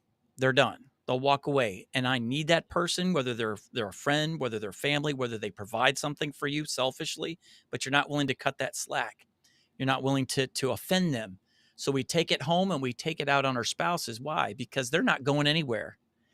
I could come home and I could be negative and I could say whatever and we get in a fight. And yeah, we may not talk for 2 days, but you know what? She'll come back around. They're still gonna be there. Yeah. Yeah. We're not going to get a divorce over this. She'll hate me for 3 days, but you know what? I'll feel better. Mm. You know? Right. So we treat the people in our circle that are willing to fight for you more than anybody else. We make them our punching bag instead of the person who did it to you being the punching bag. Instead of fighting back and giving it back to the source. I see that a lot. We retreat and we unload it on the other sources. Yeah, I do it too. I do it not too extreme, but I do see it where like you're saying, like the people that you know aren't gonna just up and leave. You maybe the ones treat that them get it the worst. a little worse. Yeah. Yeah, you take advantage of it. But you know what? I think it's important to acknowledge that and try to be a little reserved and not treat them as bad, right? Because they're going to be there. You know what I mean? Yeah. So I always make it a point. Yeah, Lori, remember that? Remember Yeah. what you're saying? Yeah. So I always made it a point, and I've been terrible at this the last 2 years since YouTube started. And Lori could probably speak to. Well, she will speak to this. I'm sure she'll comment. Before, when I worked at a job that was stressful and a lot of passive aggressive people and negative, and there's just poor accountability as far as work behavior. You know, as long as you're producing numbers, I don't care how you act at the workplace, and I can't take that. Like, you know, we're all here in the trenches together. Let's make our day best. Don't dump on me or talk to me a certain way. I'm going to fight back, but it wears on you. So I would always I like to fish. So I would always stop on my way home and fish for 40 minutes and just get it out and then go home. There you go. There's your therapy. Yeah. Now, because of YouTube, it's like, I don't have time to fish. I got to get home. I gotta get home and record this video before my wife gets home. So I've never had time to unload negative stress. But you know what? You got to do them fishing stops. Still. Yeah. So, and I you gotta make time up for it. Yeah. Yeah. So last week, I had to get up and speak for the church last Sunday. I was like, all right, I was restless. I was stressful. My wife's like, I've never seen you like this. What's going on? I'm like, I just feel like I need to get away. I got to get quiet. Just need to put everything in its right place. Everything just seems discombobulated and awful. Yeah. And this week has been so much better, so much less stressful, even though that fish cut me and almost killed me. I didn't know catfish could do that. And you went and did it. I'm going to go over we're behind on comments here. I'm not going to catch up. I've noticed that looking at them, I'm like, wow, we're like, but I want to let Eric know, the broken brain. First of all, I'm going to read his comment. I also learned to find a sense of accomplishment by doing little things. For a while, it was just doing puzzle after puzzle. Now I do streams to vent my frustrations and have conversations with people. Yeah, like use whatever you need to use for sure. Yeah. And I also Got want to to. let him know. He says, "Sorry if I'm talking too much." No, dude, this is this is what the show's for. Yeah. We've both been wanting this for a while. So we finally, Mhm. conversation we had a couple weeks ago on the phone, like, man, I just feel like our podcasts are shifting. We just got to do it. Yeah, the tide is shifting, and we need to, like, we feel like, again, being passionate about something. Yeah. We love to talk about gear, So forgive me in the but comments yeah, if I don't catch them all because there's a lot. we could burn You know through them. the little slide bar that's next to it. Yeah, It's getting smaller and smaller and smaller. it is tiny. It's tiny. But I think this is proof about, we've been wanting to talk about this stuff a little more, just dealing Hmm. with life and stress, microphones. But man, we got to go somewhere in our community where we could just talk about life and stress and how do we handle YouTube or jobs or content creation, the stress side of All it, of it, the just stress. negative Period. side. Yeah, Yeah. balancing it. What else do I have on my notes? I think his blue lights died, Kevin. Oh, you know what? I never turned it on. Oh, I didn't know if they're battery I operated. didn't turn We've on been on for my. an hour and a half. I didn't turn on my amber one or my blue one. I'm not gonna bother now. Let me read this one real quick. Yeah. I'm awful when it comes to convo about school. I don't want to talk about school, especially if I'm not doing well in one of my classes. That stuff weighs on you. You do got to talk about it because if you don't, the worst part, and this is why I wanted to bring this up. The worst voice that you will ever hear, the most negative voice, the most one that will defeat you the most, is the one in your own head. Mm-hmm. If you don't talk about stuff that's really pulling you down with someone else, you need encouragement. Believe it or not. Some people want to sit there and say, okay, well, you're complaining. You just need a pat on the back. I hate people like that. People need a pat on the back. This world is full of negativity, cancel culture, you name it. Yeah. You can't be weak. You got to be strong. And if you don't agree with me, I'm going to not just disagree with you. I want to erase you if you don't agree with my political beliefs, spiritual belief, whatever it is. When was the last time that you could have people sitting at a Thanksgiving Day table that were on opposite sides of every spectrum, but we still enjoyed and laughed about stories, family event? Like, come on. So stuff gets toxic. You got to be able to get rid of that. So you got to surround yourself with people that will pick you up, so, encourage you. So yeah, if you know there's something, again, this is going to the beginning. When you see anxiety in your life, calling it out, getting back to the source. Mm-hmm. If you identified the source of your stress and anxiety as then you need to talk about it, because you need someone to call out what your voices are telling you in your head as BS. That's, your belief system is flawed. Okay, same belief system. Belief Don't get system. mad as a pastor saying BS. Belief system. Call your belief system out. And you know what? No, you're not doing bad. Okay, you're struggling because your time is, you need someone to reassure you that you're doing a good job, that you're trying your best, that it's okay to not get a 99% A in every class. Yeah. It's okay. The It's world's not okay. gonna end. We're not perfect. We weren't meant to be. Yeah. And If you keep it up in here and you don't share that, you are your own worst critic. You are the biggest voice to stop doing whatever it is you're pursuing. If you don't share it, like you're your own worst enemy. that touches on my last part of my notes, which is owning your downfalls and failures. Yeah. Yeah. It's Own them. yeah. Learning experiences. It's all part of learning. Tom Buck And- said today, I'll just say this real quick before I forget, and then you can jump in. Yeah. Tom Buck said today in his live stream with Heather, his wife Heather, and their couples table, they were sitting there at B&H in New York. Him, Bandrew from Podcastage were on this panel. And Heather said, I was sitting there and I was just amazed because what I heard was three people sharing their failures. I heard nothing but failures, but they were all growing experiences. You grew because of the failures. Yeah. So yeah, what you were saying. That's basically it. It was just saying that owning up to your downfalls, your failures, knowing that you don't always get to win. Like you don't always get to win, and you don't always have to win. Yeah, like exactly. You literally have to fail in order to learn and in order to become better the next time. Like if you don't fail, you're not gonna. I don't see anybody getting further. Oh my gosh. Just again, like I always tell everybody, The devil will give you everything that you possibly need to distract you, to keep you going in the wrong direction. Same with failure.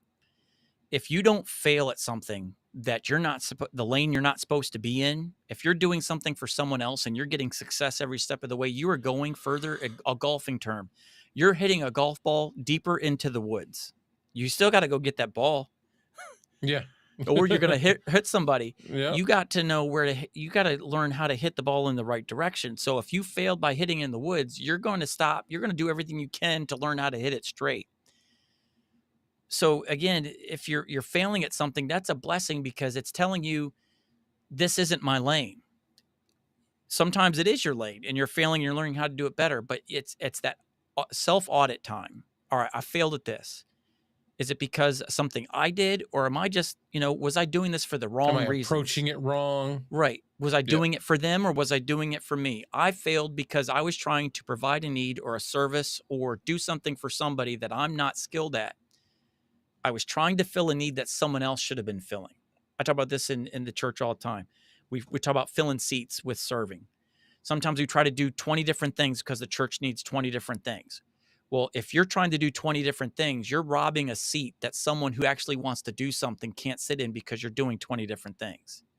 So if you're failing, figure out is that even supposed to be your lane? Because if you're trying to do all this stuff, someone else that wants to learn doesn't even get a chance, because you're doing everything yourself and you're failing at it. Yeah. So look around. Okay, I can't, and I had to have this meeting, for church staff. I'm doing 5 different things and I was getting exhausted. All right, we've got too much on your plate.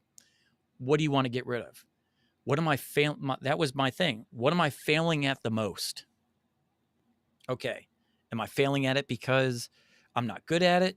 I just don't have the time for it. Do I love it? Like, you gotta assess where you are with whatever it is you're trying to tackle. So my failure is your chance to sit there and look at it objectively and say, all right, is this something I'm truly passionate about? If I'm still passionate about it, what am I doing wrong to make that a failure? Yep. Or if I'm failing at it because I really don't like this. I'm not passionate about it. Okay, good. That failure, just recognize that. Now you can cut it loose. Like I said, it's the learning process. Yeah. So you learn what to cut loose. Yeah, do I you cut have to what fail. I failed at loose, or do I cut what caused me to fail this loose? And there's a good possibility it's going to be both. Yeah. Yeah. It's so not failure is a good thing. Yeah. It is. It is. Failure, you can't be afraid of it. It'll show you the things that you want to do that you need to do better now. Yeah. And you'll weed out also the things that you probably shouldn't do or you should back off on. Yeah. Yeah, the comments are nuts. I'm not going to catch up. I love it. I love it. I'm just going to go to the last one here.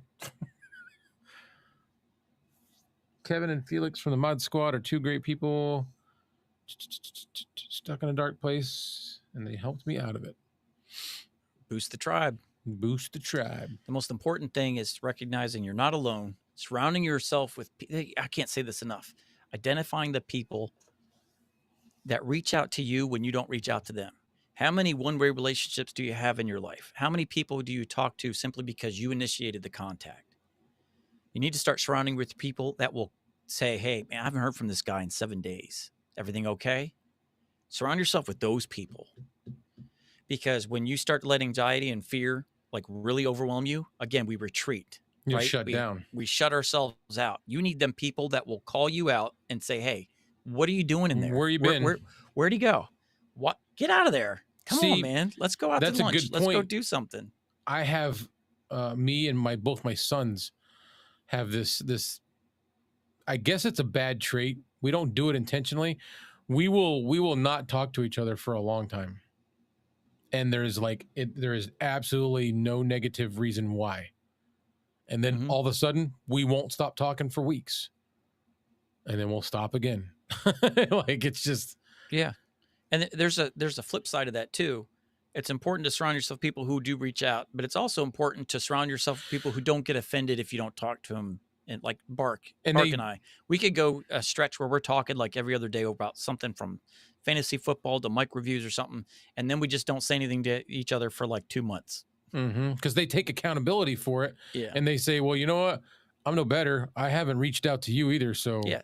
No, no big. We're both busy. We're Yeah. good. Yeah. So yeah, it's important to surround yourself with people that do care, but also don't get offended if you can't get to them every single week. They're not too needy of your, again, the one-way street thing. Is it a two-way street? Mm-hmm. Yeah. And But I'll be honest. I think Bark initiates more of the conversation than I do. I'm terrible because again, I'm always shelving things that I want to do and talk about for other I people. noticed that too with you, but I also know what's on your plate. Yeah. And Yeah. You reach out to me more than I do you. but I know what's on your plate. So I'm like, it doesn't matter. But I've had to, again, last month, I've really had to reassess my life and what I'm doing, the negative, what am I putting off, putting me first, saying no. Man, saying no more has been my big thing. Know your no's. Know If your I could leave you with nose. this, know your no's.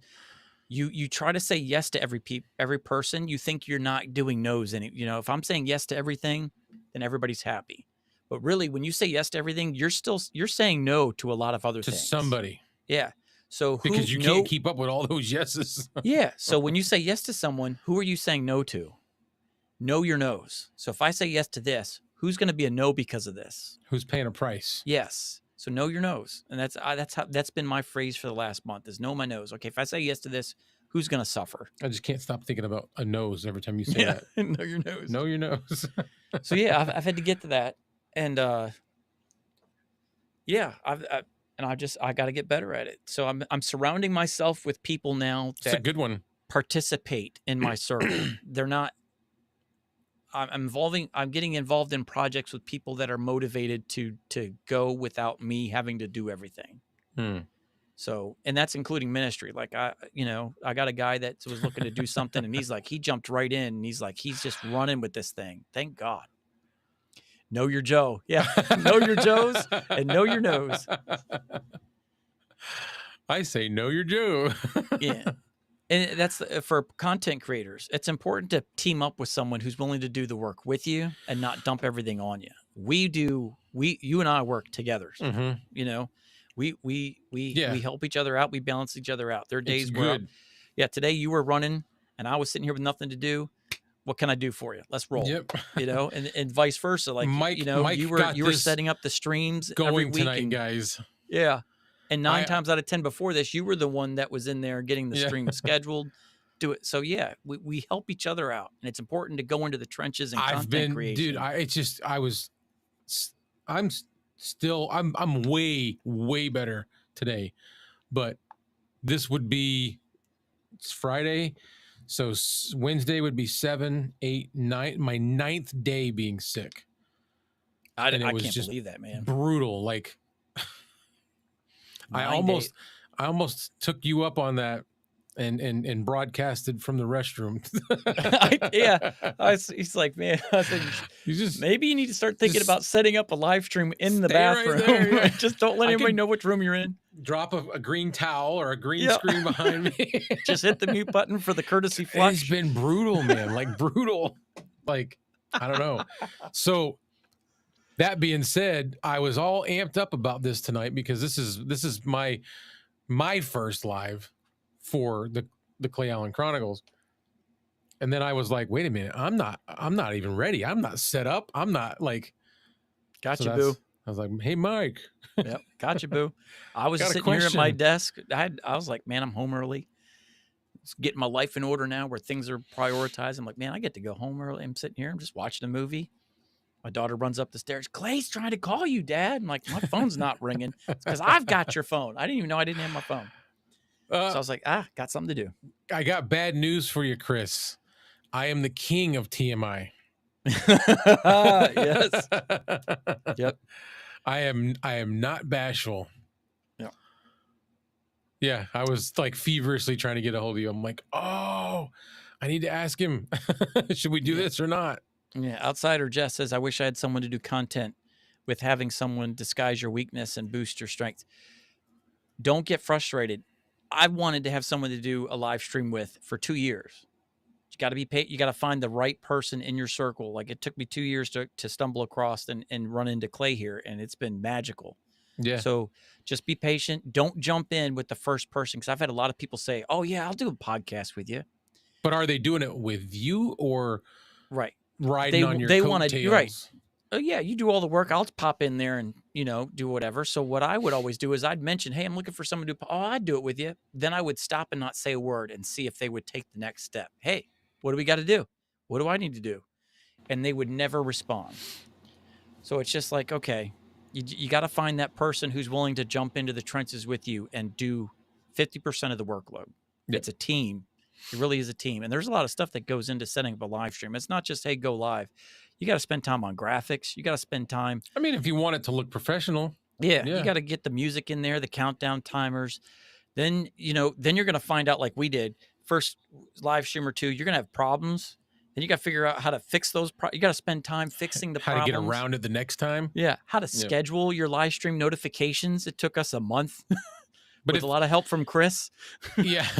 But if you look, and if you start putting the feelers out there, you'll find somebody. Yeah. And that's, you start looking for someone that wants to do the work, do some work with you. They're not just wanting to jump on your live stream. They want to put like, let's do this. Let's spend some time on it. So yeah, be patient. It took me 2 years to get here, but I'm glad I did, because had I jumped in to a podcast where I was doing all the work, I'd have been burnt out and I wouldn't be live streaming today. I wouldn't even be doing a YouTube channel. Here comes that resentment. Yeah. And it takes the passion right out of you and the drive to do it. So it's important to get into it with the right person. Otherwise, you'll get into it quicker if you just pick anybody, but it'll wear you out and suck you dry. Yeah. Long-term goals. You're in it for the long game. Kevin says, not to be vain, but I like our music. That bluesy. Oh yeah, that bluesy. I love it too. It's so cool. But Kevin made me a rap song. Oh my God. It's cool and it's catchy. He's like, but Kevin made me a rap song. I know. I wanted the bluesy one. I'm not telling you to make one I'm going to figure it out. But I appreciate it. And I've played it to everybody. I think it's cool. EV Mux, does it have the ability to have background music? Yes. Okay. Yeah. So like just here, you got a music tab at the top. I'll hit play right here. Yeah. Okay. But you can. So yeah, you can upload music. So on the top you'll have layers, music, comments. Yeah. And then I can just upload stuff. Media and it'll be under that music tab. Because I can get us some blues, some like rock and blues. Stress and anxiety. Yeah, life's getting ready to end. What do? You rave. What, night out at the Roxbury? Yeah. Okay, sorry guys. It's getting late. We're getting loopy. It's all right. I have been planning on it being a late one. But yeah, so that's good. I can bring us in some stuff. Yeah. How do I do it? I'll do that right now. Yep. Let's see. Broken brain. I'll sit while you're doing that. I'll read this one. Sorry. A little bit of work, not much. Haha. Yeah. And Broken Brain says, I want to go live with random people to just discuss different life challenges that we have both overcome and how we. Yeah. You get into a network, and even like one of the podcasts where I've got lined up, I just got to set the date. Dude's willing to do it. Is the guy Bryce? He has a YouTube channel, got 600,000 subscribers, made rap videos for Call of Duty video games to play in the background music, like hyped music to play during your live streams. He made that. He's got like 14 videos that have over 1 million views. You name it. So he's willing to come on here and just talk about his journey. Because again, it's a different niche. He was successful in it, and he doesn't even do it anymore. He found a different passion and has moved on from YouTube, but he still jumps on every now and then. But he's a personal friend of mine. I know him. And so I was like, hey man, you ever want to come on the podcast? So yeah, just get networking, and you'll find people that come on. People want to learn shared experiences. People want to learn about other people's failures so they know they're not alone. You're not a failure. You may fail, but that doesn't mean you're a failure. If you're a failure, if you fail at something but keep going, you're actually accomplishing stuff. You're getting somewhere. You're not going to get successful on YouTube without failing. You're just not. No. And there we go again with the failure thing. You've got to fail to succeed. Yep. You got to fall upward. I'm not finding anything I like. Nothing that's like relaxing. It's in here because I have it. Yeah, that's another thing. People don't realize, like, when you do a YouTube channel, how much time you spend on art lists going through music. Yeah, like it takes a Hours. long time. Yeah, Like I I could just want spend this half a one day. song. This Yeah, one, it's got to be perfect. yeah. I could And spend half a day creating an art list for my YouTube videos. And then I'll when I do make a this. video, I'm like, nope, nope. I just spent half a day getting all these 30 songs and I don't like any of them when it's time to actually use them. I wasted a whole day on music that I'm not even Yeah, using. So yeah, easily. yeah. The workflow behind videos and live streams, you have no idea how much time you spend on stuff you never even use. What are boneless wings chicken wings or overrated nuggets? Never overrated, they're but just a higher class of nuggets. yeah. See, I used to be a They're the boneless guy fa all of the nuggets. time, and now I actually like the boned. For wings? Yeah, Yeah, that's yeah, wings. The other yeah, one's just chicken, yeah. which is Just it's nuggets. good. Chicken's good, but Yeah, I want wings. And it's got to have bone because yeah, there's a goal. You got to like strip that bone. yeah. I love it. And ribs. I had ribs for lunch Sunday. I had ribs the other day for Ah, lunch or great dinner. stuff. Expensive though, man. I went to Chili's. My wife and I went to Chili's for lunch. I had bone ribs. She had something. $60 for the both of us I to eat know. at Chili's. I took my daughter out Unbelievable. a couple weekends ago. We had ribs at. You ever heard of 99? No. Pub 99? It's like Chili's or Ruby Tuesdays or any of those. I had ribs there, and that's not real barbecue to me. I'm from the South originally. That's not real barbecue, but it's as close as I could get. And it was like $60. Yeah. I got a full rack of ribs, and I was like, I knew we were going to pay money, but I wanted some barbecue. Yeah. Oh, yeah. There's So- a barbecue place around here called Mission Barbecue, and it's vets, Army vets, first responders all over the wall and stuff. And it's like a place for them, but everybody gets to eat there, but they celebrate them. And there's a guy that I meet with regularly, a friend of mine who was a fireman who was at 9/11 on Ground Zero. At Ground Zero, pulling people out of the rubble. Who's Yeah, I'm not laughing at that. I'm No, sorry. yeah. I'm just laughing at Joe's comment. right? Not the Roxbury. But yeah, it was $30 for each one of us to eat there. Hey. And now it's like the cheapest place to eat, and it used to be the most expensive place. to eat. $30 per person. Yeah. Oh, I'd do that for good barbecue. Oh yeah, but awesome briskets. This You name it, is yeah. my mother. Oh hey, hey mom. I Yeah. sent her the link earlier just to go. Hey, you might want to, Night at the Tune in. Roxbury. I keep going the wrong way. I know, me too. Because I see the screen. I'm I like, see need to you, go to so the I go right. that. Oh no, I gotta go this. Ow. Looks so bad. Chris, art list or epidemic sound? Go ahead. I switched from epidemic sound to art list. Yeah, I And did. I'll- Yeah, I had to pick between the two, and Tom Buck is the one that kind of indirectly. I was watching a live stream, and I asked the question in the chat, and he says he uses both, but he's had problems with epidemic sound. Like a year later, all of a sudden a song gets copyrighted or flagged, Yep. and he would get through it, but there's a process to go through. Art list, he doesn't have that problem. So epidemic sound may have a bigger library, I think, but he has more problems with copyright issues from time to time. The two reasons that I switched was that and epidemic sounds is really confusing. It's like really Is it? hard to look up stuff. I mean, I had it for years. So you would think at some point that it would become easy, right? Yeah. It never did. Not compared to Artlist. Artlist is so easy. And once I did like the free trial or whatever, I checked out Artlist and I was like, Yep. dude, I'm sold. This is Yeah. what I'm doing. Yeah. And on top of that, I've never had a single issue with a copyright. And I've downloaded songs, I've uploaded them for videos on Facebook live streams, YouTube live streams, YouTube or video production on social media. I've never had anything flagged ever No. from Artlist. And it's like I said, it's easier to me to find music. The only thing I don't like about it is, for whatever reason, I always have a hard time finding the original download spot. Like there's got to be a spot on my computer that is just jam packed full of artless stuff, Oh but I yeah. can never find it. Oh, that's what I like about Mac, Apple. There's a tab that I have a literally, Mac. yeah. So you just go to the top and hit go, and then hit downloads on that list, and everything you've ever downloaded is on that list. Where go where? What are you talking about? So there's a bar on the top of your Mac window, your screen. You got the Oh, okay, Apple go. Finder. Hit the go, and then down that list is Oh, downloads. and then it'll pull them all up. Everything you've ever downloaded is in that tab. And Artlist files have that black square with the yellow A in it, so Yellow they're A, easy yeah. to spot. Ow. Yeah.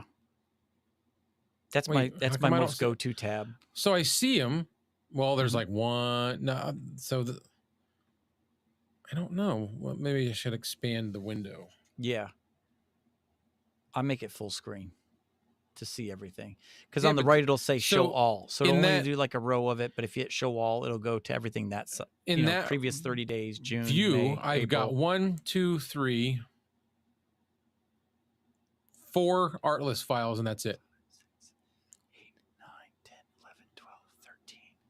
I don't have that many, but I have way more than that I've downloaded.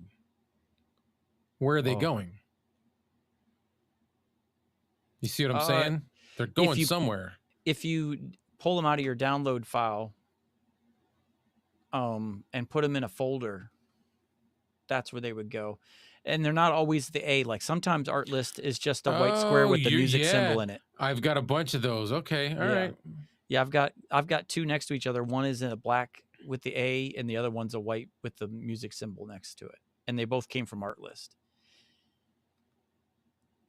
And they're both MP3 It's not like one's a WAV file and one's MP3. They're both. It's weird how it does that. So yeah, I'm looking at like 30 downloads of Artlist right now. Oh, I've got more than that. Now that I look at it this way. In the last 30 days, yeah, 30.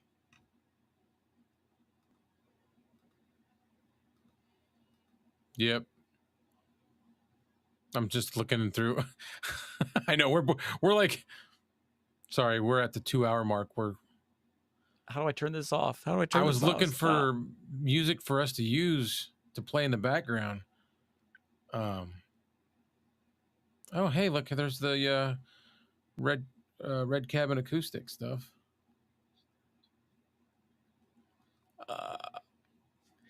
How can I pull that in there? I got to pull that in to show off Joe for everybody. Music.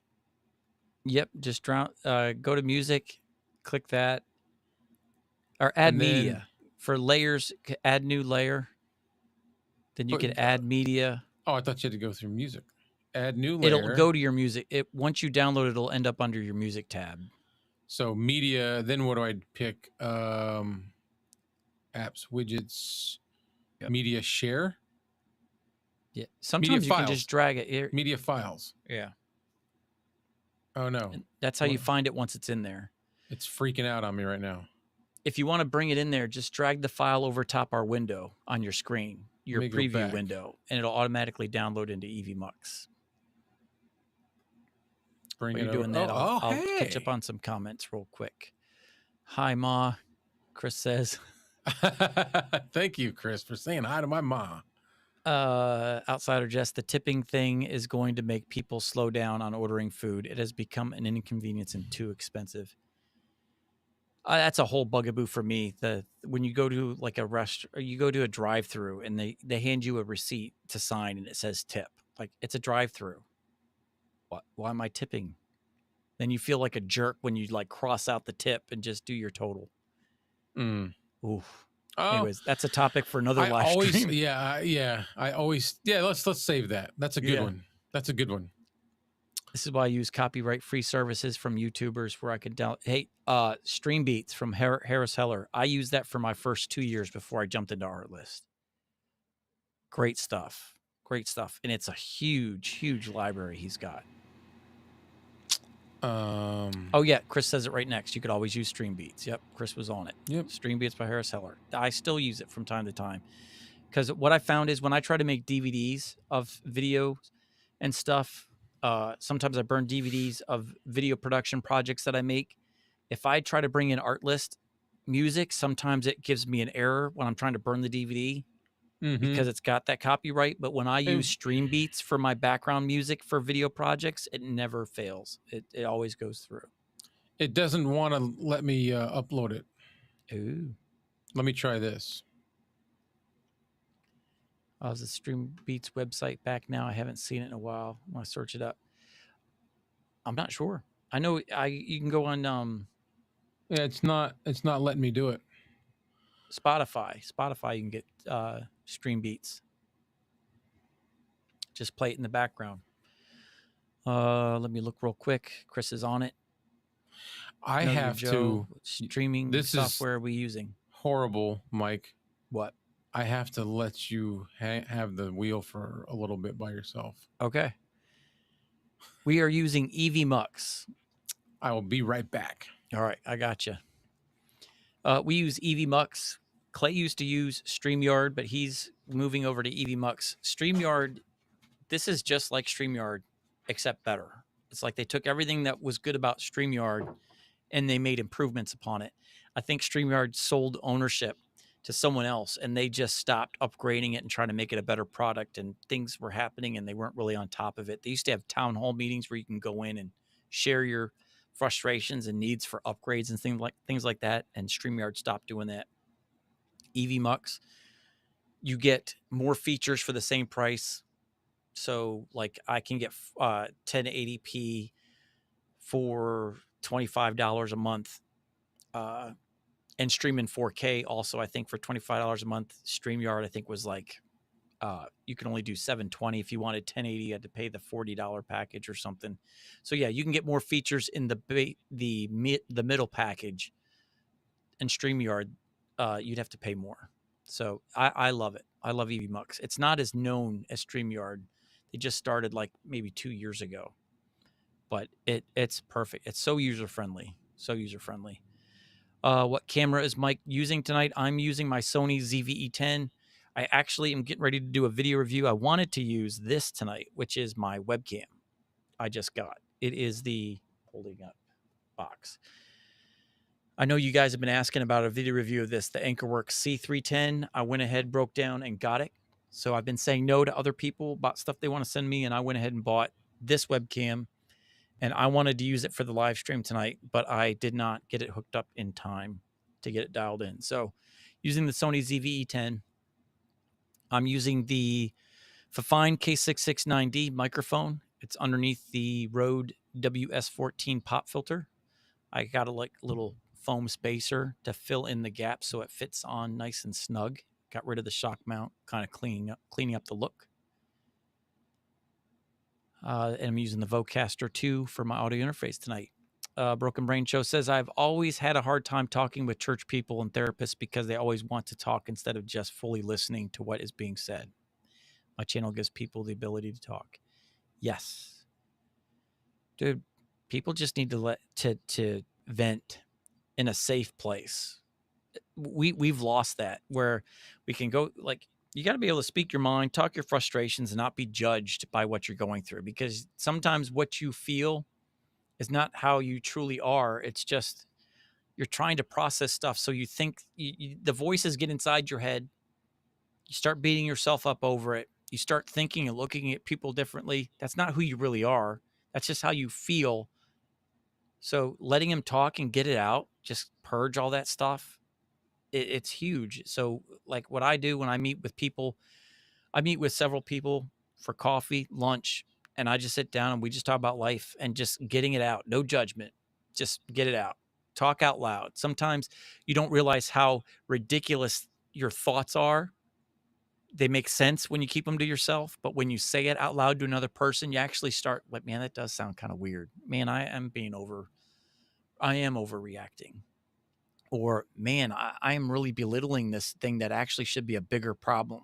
I need to really address this or something. So yeah, it is huge to just sit and let people talk. And again, no fear of judgment for that talk. So yeah, church people can be like that. There are a lot of church people that enjoy the negativity, and they take advantage of people that want to talk. So I'm just here to vent and then they don't do anything to make the changes in their life. You come back and meet them the next week, and they're still miserable. They did nothing. Yeah, you're going to find that. So it's important to just to sit down, find someone that's willing to listen and hold on to those people, because they'll hold you accountable to your thoughts, your decisions, your actions. They'll call you out on things that you shouldn't be doing, help you in the things you should be doing, and also, again, allow you a chance to vent and just say stuff. And they're not going to walk away from you. You're just getting it out, letting that purge. Kevin says EV Mux is almost like baby OBS. Yes, man. If I'm telling you what, I love OBS. I love it. I wish OBS would let us do things like this. Posting comments. If OBS could do that, I would be all in on OBS. That is the only negative to me regarding OBS, is it not being able to just post live comments on the screen. If they did that, oh my gosh, they would rule the world. Let's see here. StreamYard is the simplest way to go live. EV Mux is next. If you want to use the most control over everything, the OBS is the best choice. For Mac, Ecamm Live is the choice for you. Yeah, I love OBS. I just wish they would have the ability to bring up comments and chats like this. You can bring in everybody's comments, but you can't like What highlight. on OBS? Yeah. I've had Ecamm Live. I loved it for Mac. Just too expensive for me. For what I needed, I had to pay $50 a month for Ecamm Live for what I need. I'm able to get the same stuff, those same needs out of EV Mux for $25. There is a plugin. Yeah. It's been glitchy for me. So if it's not reliable, it's not dependable. I go to somewhere like EV Mux where I know I can bring up the comments. But I say this, but my last live stream on Tuesday night, none of the comments were coming up on my. I could see it on the live stream, but they were not popping up. So put my foot in my mouth on there. EV Mux. Yeah, first time it's ever happened. So I sent him an email saying, "Hey man, I did a live stream, 300 views, and I couldn't see any of the comment. I couldn't bring them up on the screen. They were not showing up in the comment tab at all. But I could see it on the live stream on my phone." Let's see here. Know Your Joe, or a Broken Brain Show. I just know that getting lost in your own thoughts can be harmful. Exactly. It's the worst place to leave your thoughts. You got to have someone to talk with, especially when they are thoughts about yourself. Your own worst critic. You know when that used to bother me the most? When I used to drive truck over the road and I'd be by myself driving down the highway. Oh, yeah. You could make a mountain out of a molehill. Yeah. Easy. You're creating things that don't exist when you're in your own head. You're creating, your anxieties lead you to things that aren't real. Like, for me, speaking, like nobody is going to get up and walk out when I'm speaking, but yet that's a fear. Like they're going to get up and walk out when I'm speaking, or I'm going to turn someone away, or I'm going to upset somebody. No one ever does that. But in your head, they're doing it all the time. It becomes a realistic thing. So the worst place to leave your thoughts is in your head. You got to have someone to talk to so they can call it out. Dude, you got it. It's going to be all right, man. That's not even going to happen. That's a fear of a result that will never happen. That result will never come to fruition. Oh wait, I forgot one. I don't know what the new features are yet. Say a video about it right before this stream started. I tell you what, is we talking about new features on OBS? I guess. I don't know for that one. When it comes to OBS, I know Chris is the kind of the guru. Every time there's a major update and I do it, my virtual camera stops and I can't. Happened to me today. I had to do a Zoom call today with someone in California, and I had my phone, and when I turned my laptop on, there was virtual camera. And then I went to, but I didn't go there. I didn't select it yet, but I saw it. So I tried to use my phone for my camera like you're doing. And when I went to go live, the virtual camera was gone, and I had done the update. I literally hit the update before go. I'm like, let me do this update before. Yeah, and I stopped doing the updates. I lost it. OBS 3.30 point whatever, I forget what the number is, but I just stopped. I'm like, nope, I'm not doing it no more, because every time I do, I lose my virtual camera. Yeah. So I went into the Zoom meeting and she saw I was in my recording studio, my other office, where it's got the sound pads everywhere. And it's like where I do a lot of my video production, recording and stuff. She's looking in the background and she's like, man, you must be like a professional YouTuber podcaster or something. I was like, yeah. I said, but I feel kind of bad. I said, I feel like I'm a NASCAR driver who showed up to a race with a tricycle. I'm using my laptop webcam because I can't get any of my cameras to work right now. So I must not be that good. But yeah, it was terrible, man. I had to do a Zoom call with my laptop webcam because I had a DSLR Canon camera in front of me and I had my iPhone. I couldn't use either one of them after my update today. Frustrating. This is just going back to what he was talking about, Yeah. and you were just talking to him. Eternal demons, yeah. They'll tear you down. Mm-hmm. I tell you. Yes, OBS new release, Joe. See, I'm trying to stay away from him. Every single time I do it, I'm like regretting it. So I'm just gonna leave it alone. Yep. What is Chris saying? Says really you are on? Yeah. So about the OBS, yeah, I'm on Mac, Chris, and literally every time I do the update for OBS, I lose It happened to me virtual today. camera. Happened to me. Nothing else. Everything else works good. It's just the virtual camera, and it's gone, and like I can't figure out how to fix it. I'll start panicking, and then I'll uninstall OBS, and then I'll go look for an older version and reinstall it again. I'll have to go check mine when I get done here to see if it's back up. But yeah, it was there, did the update, and it was gone in 5 minutes, and I could not access virtual camera at all. Yeah. And this is a good. The outsider Jess, he's like, I don't know why laptops have the worst camera, but your phone is as good as a DSLR. Yeah, I know. I seriously, like, why can't our laptops have the same camera that our phones have? Why not? People, it's what people are willing to spend their money on. So if you want a laptop, you're looking at graphics card, computer power. So it already gets up to like $2,000, right? A phone can get you everything you're looking for, but yet you add that perfect camera and it's only $800 or $1,000 or $1,200. But a laptop, to get what you want the laptop to do, then put in a good camera in there, then you're above 2,000 a lot for a laptop. And a lot of people just aren't willing to pay that much for a laptop. They'd rather pay that much for a tower where you can upgrade the parts. Laptop, especially with Macs, it's hard to get into a Mac and upgrade that. No, that's why. But if you get a PC tower, you can pull motherboards out, graphics cards. Yeah. You can upgrade and rebuild. You have a Mac Mini also, right? Yes. How do you like that? I love it. That's what I'm thinking about. I still have the M1 and it handles everything. Finding a used one. Yeah. I got mine refurbished. Yeah, I want M1, M2 at least. Yeah. I got a refurbished one 2 years ago for $499. It was the bigger, it was the M1 with the 16 gigabyte, not the 8. And it's awesome. I love it. I love how small it is. I love how quiet it is. I think I'm good. I've told you about this. My computer, my laptop, my MacBook was from work. Blah blah blah blah blah. I think they're gonna let me keep it though. That's good. So yeah, I love it. I stream from my laptop for the Tuesday night live stream on the other side of the driveway. Yeah. My wife's parents live next door. We stream from their studio. I built a studio in one of their extra rooms, so I don't have to keep tearing up mine. So I stream from my M1 MacBook over there. Awesome, love it. And my M1 Mac Mini stays here. I'm considering doing something like that. I'm considering it just to get this off my desk, and have the Mac Mini mounted up underneath the desk. Yep, mine's hooked up. Have a little keyboard right here. Yeah, mine was under my desk, and I moved it because I did that system now where I have a desk that has nothing on it, and then I have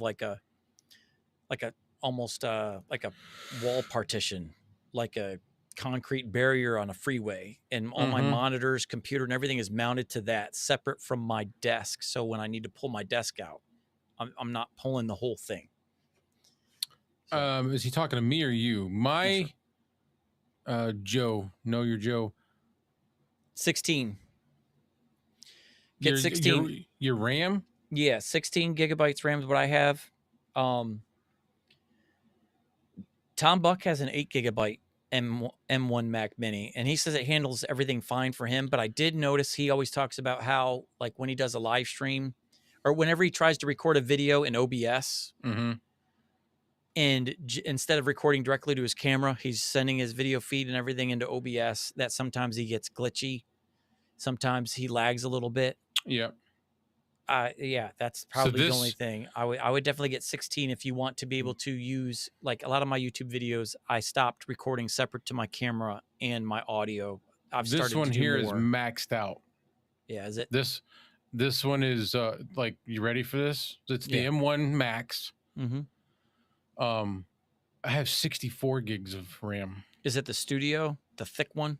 Mm-hmm. Yeah. I have 64 gigs of RAM, 1 terabyte hard drive. Oh yeah, you're loaded. Yes. Yeah, you're loaded. But it's like, it doesn't, I haven't had to, I believe it or not, even with the 1 terabyte, I've had to offload a lot of stuff. Yeah, I do that. I don't save anything directly to my M1 Mac Mini. I've got SSD drives plugged into it, and everything I save, all my video projects, all my YouTube, everything goes to that. Yeah. So I'll download something to my desktop in a pinch, but then I quickly, once it's in there, I'll transfer it over to a hard drive. Right. So I'm wondering if they're doing 30 on a Mac Mini. Can you do like 32 gigs at least? I think the M1 Mac Minis, it's up to 16, and then once you go to the studio is where they do that big jump. The studio. All right. Yeah. Maybe I'm that's not what I sure. got to do. Or can you add external? No, Macs No. are external. Yeah. Well, I don't know. Well, I'm at with a Mini.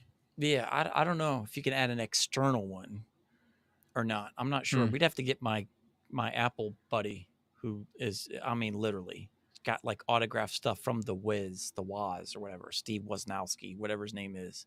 Wozniacki. There was 2 guys that started Apple, Steve Jobs, and he was the guy that had the brains of, like, all right, the vision, and then the other guy was the actual computer tech geeky guy that made it happen. They both started it together. He has like pictures and autographed motherboards on his, like, he's an Apple. If you want to know something about Apple, he knows it. It's crazy. He gets into Apple's, he gets into phones and everything, replaces batteries for us. He knows it all. Nice. So I'll ask him.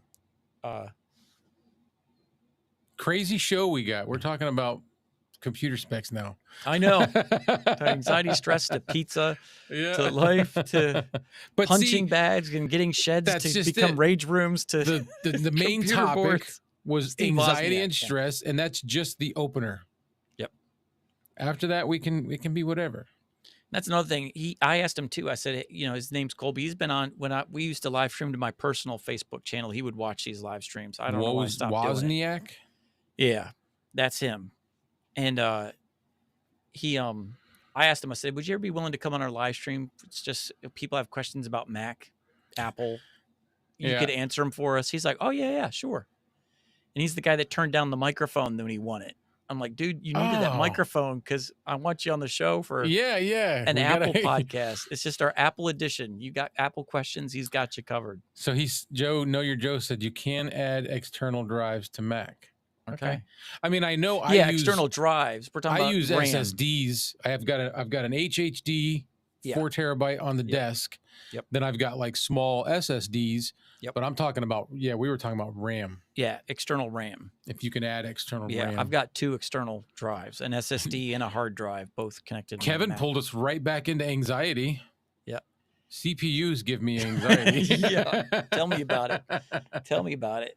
PC gives me anxiety. That's why I switched to Apple. But now Apple's starting to give me anxiety. Like it all does. They are so aggravating when it comes to Blackmagic gear, which is big for video production. Like we have a lot of Blackmagic gear in our church for our live stream. We tunes in well with they do not cooperate together at all. So we're getting ready to switch back to PC just because of all the Blackmagic gear. I've got Blackmagic capture cards that don't work on my Macs anymore. It's frustrating. So yeah, Apple's starting to give me some stress too. So Joe says, you cannot add external RAM. Yeah, I didn't think so. I didn't either. Because that having a sufficient amount helps keep everything run a little more buttery. Yeah. Yeah, I have an M1 with 16 gig. The Outsider says, I Mm, understand nothing about PCs. I had a pre-build, or not a pre-build. What do they call it? Yeah, I bought a yeah. pre-build. I bought it as a like I bought a gaming computer, thinking in my head, oh, this is definitely going to be perfect for editing. It's not. I No. had to uninstall the gaming drivers and then Yeah. download and install studio drivers. Completely different animals. And then once I Editing and did, gaming. yeah, Yeah. once I did that, like it was okay, but like I was doing a lot of photos back then, Mm-hmm. and that computer, like if I did a wedding, to edit a set of photos from a wedding, that computer would take me easily 4 to 8 hours, just Yeah. depending on how many pictures I had. When I went to this one, it dropped down to like 45 minutes. Yeah. Because I don't know if you've done photos or whatever, but like once you get a good preset established for your edits, you can just kind of keep using that same one and just kind of rocking and rolling, you know. Yeah. Use that same preset because you're going for the same vibe, and then just kind of tweak each photo as needed. And I could do what would take me 3 to 4 hours on my PC in less than an hour on this thing. Yeah. Yeah. It's amazing how quickly.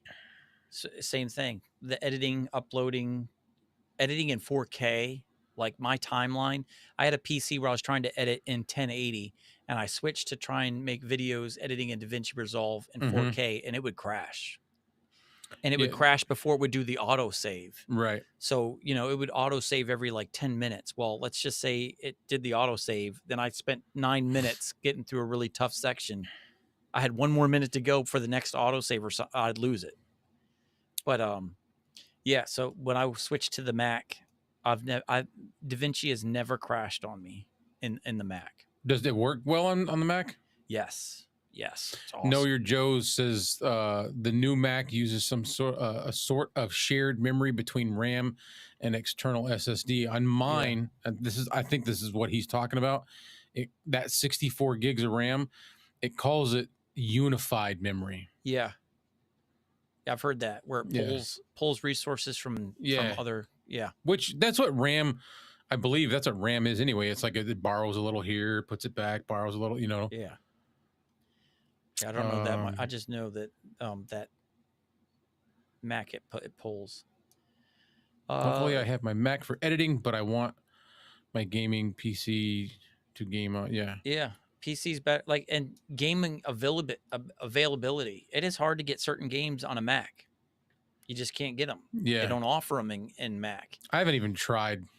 No, I used to. There was a way around it. There was an app called Google Stadia, where it was like a server browser based. You could go on to a website, and they like downloaded it there, but you could play through the internet.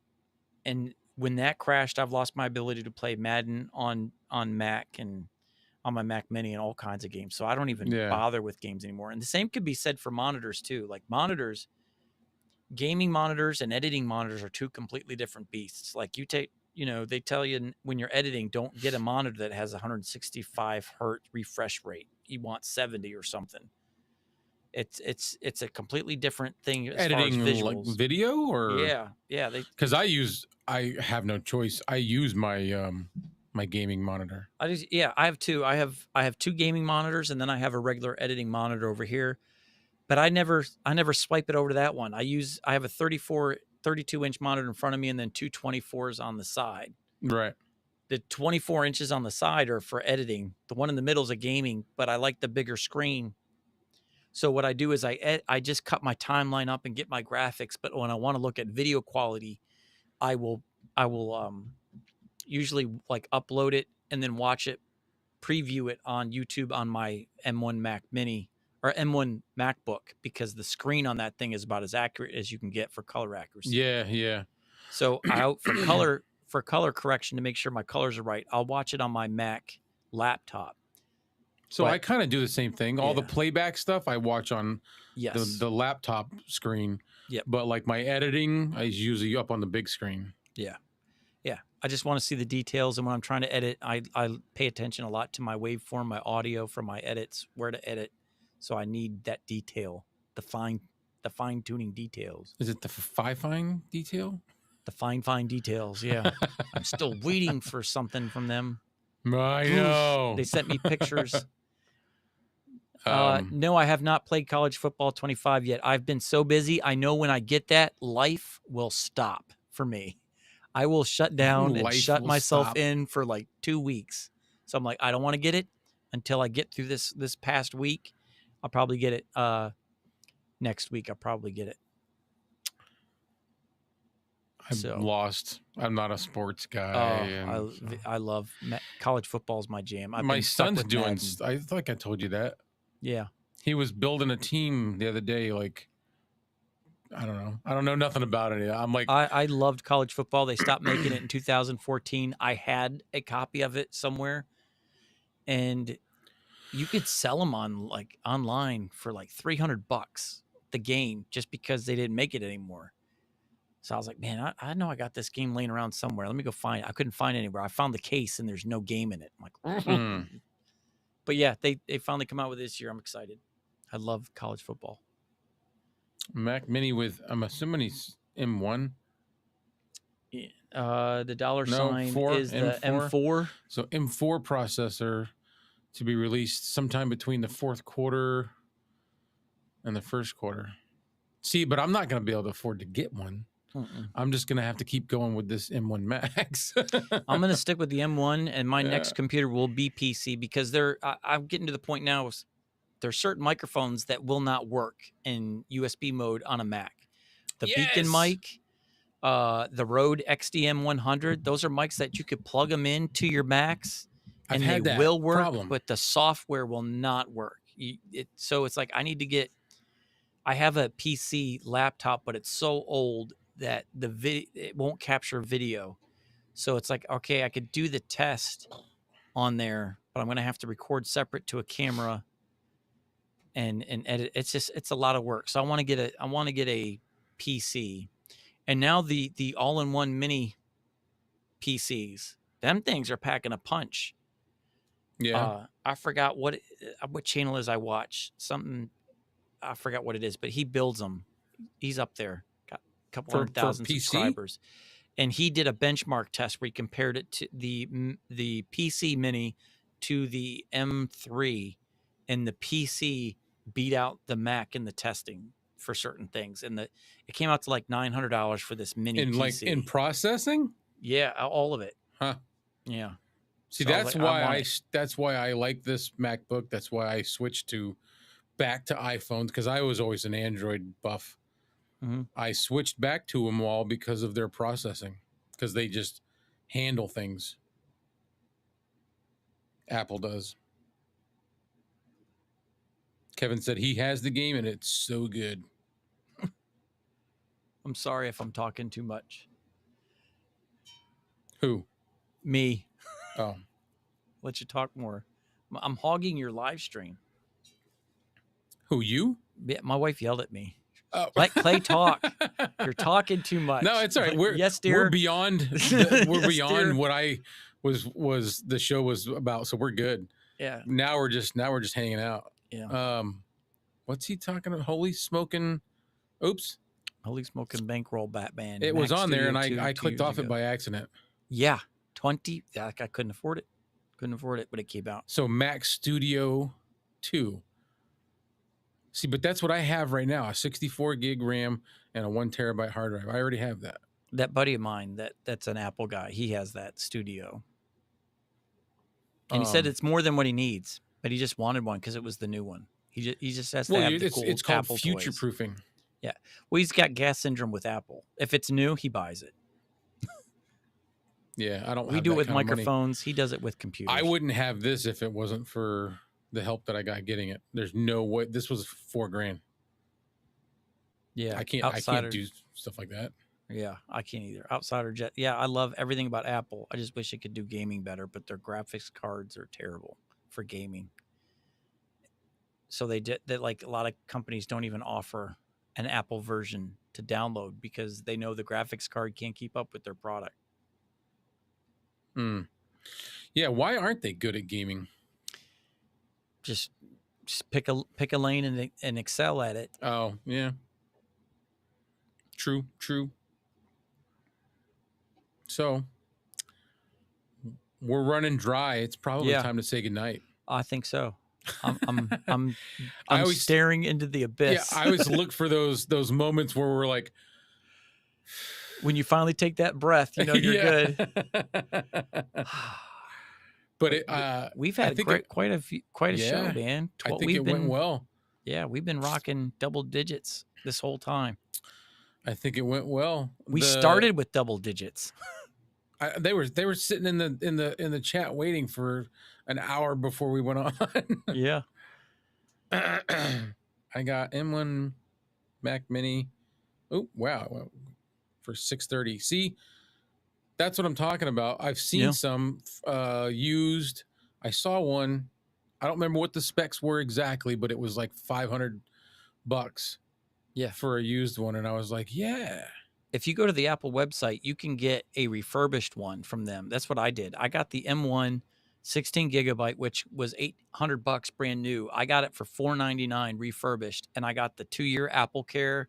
I got all the same protections if it was brand new, but I saved like $200 because it was refurbished.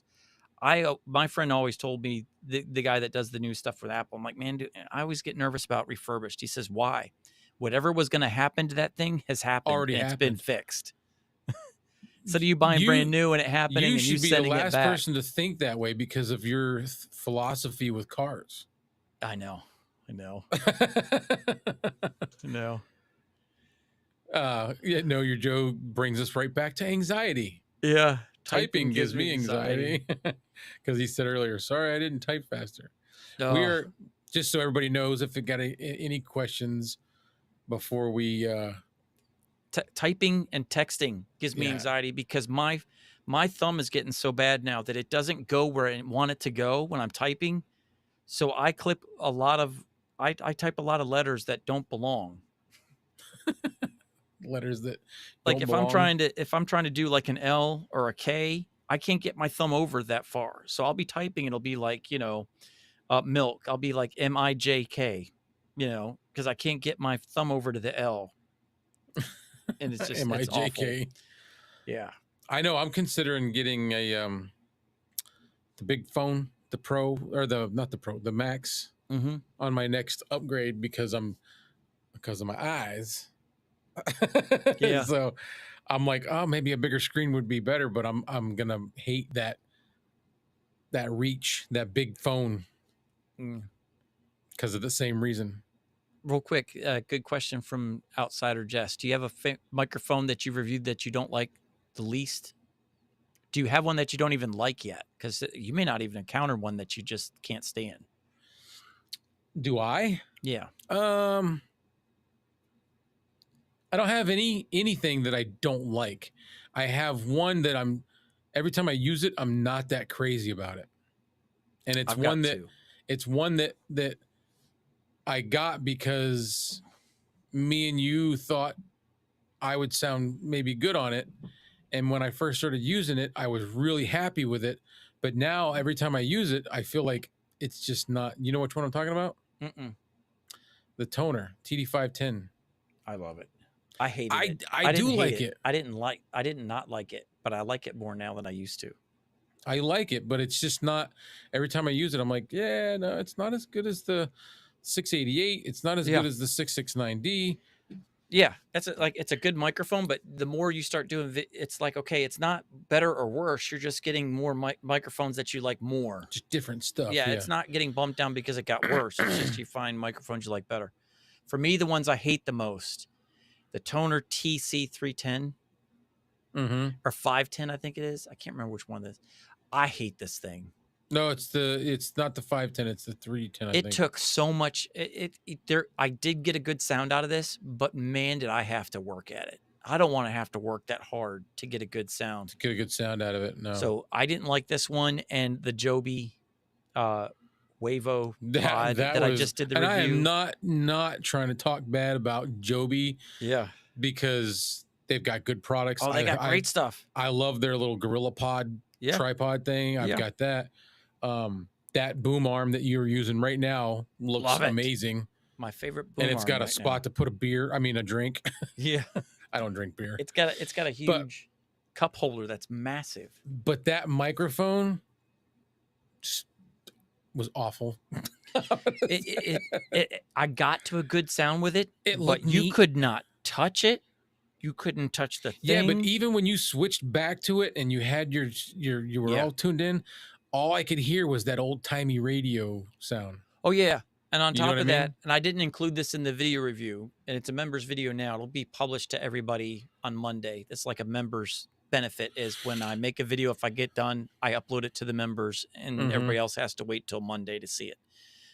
But in that video review, I didn't even include the part where I brought up the waveform, the meter, where you Yeah. could see the frequencies.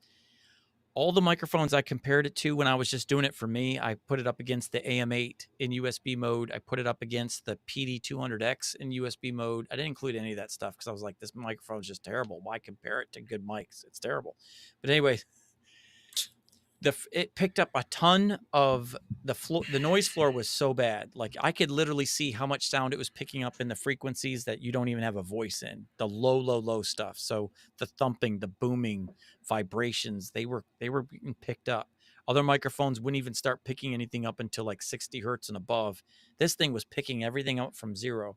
All the other microphones would cut off at 20,000 hertz Mm-hmm. for the frequencies or kilohertz, and this thing went all the way to 25 and beyond. Like so that's the airy sounds, fan noises, room, like it. You're still talking about the Joby, right? Yeah. Yeah, it so, was picking up your exhaust fan from Yeah. downstairs. So again, it was picking up everything on the low end, way beyond any other microphone that I own.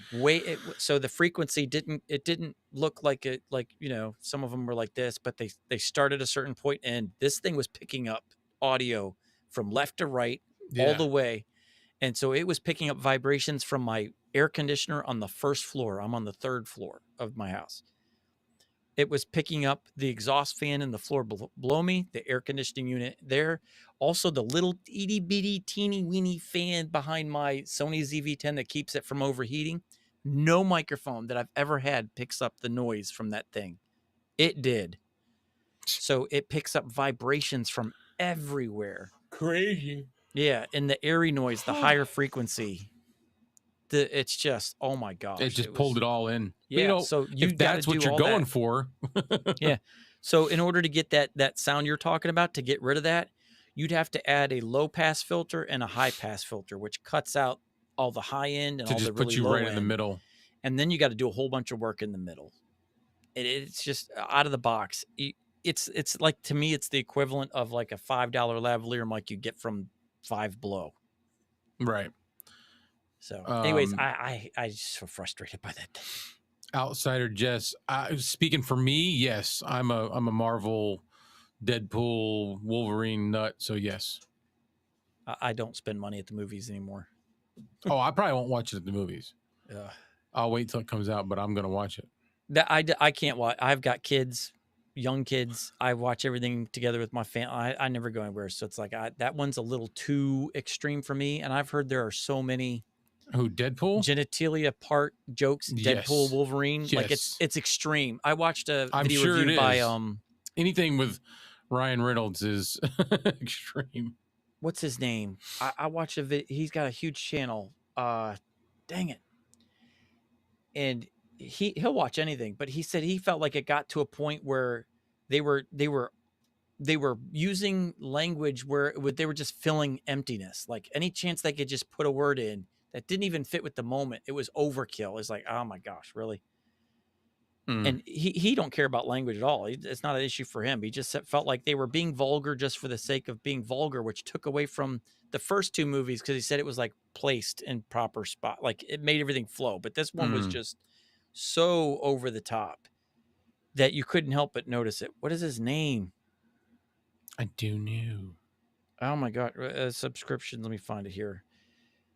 Jeremy Johns.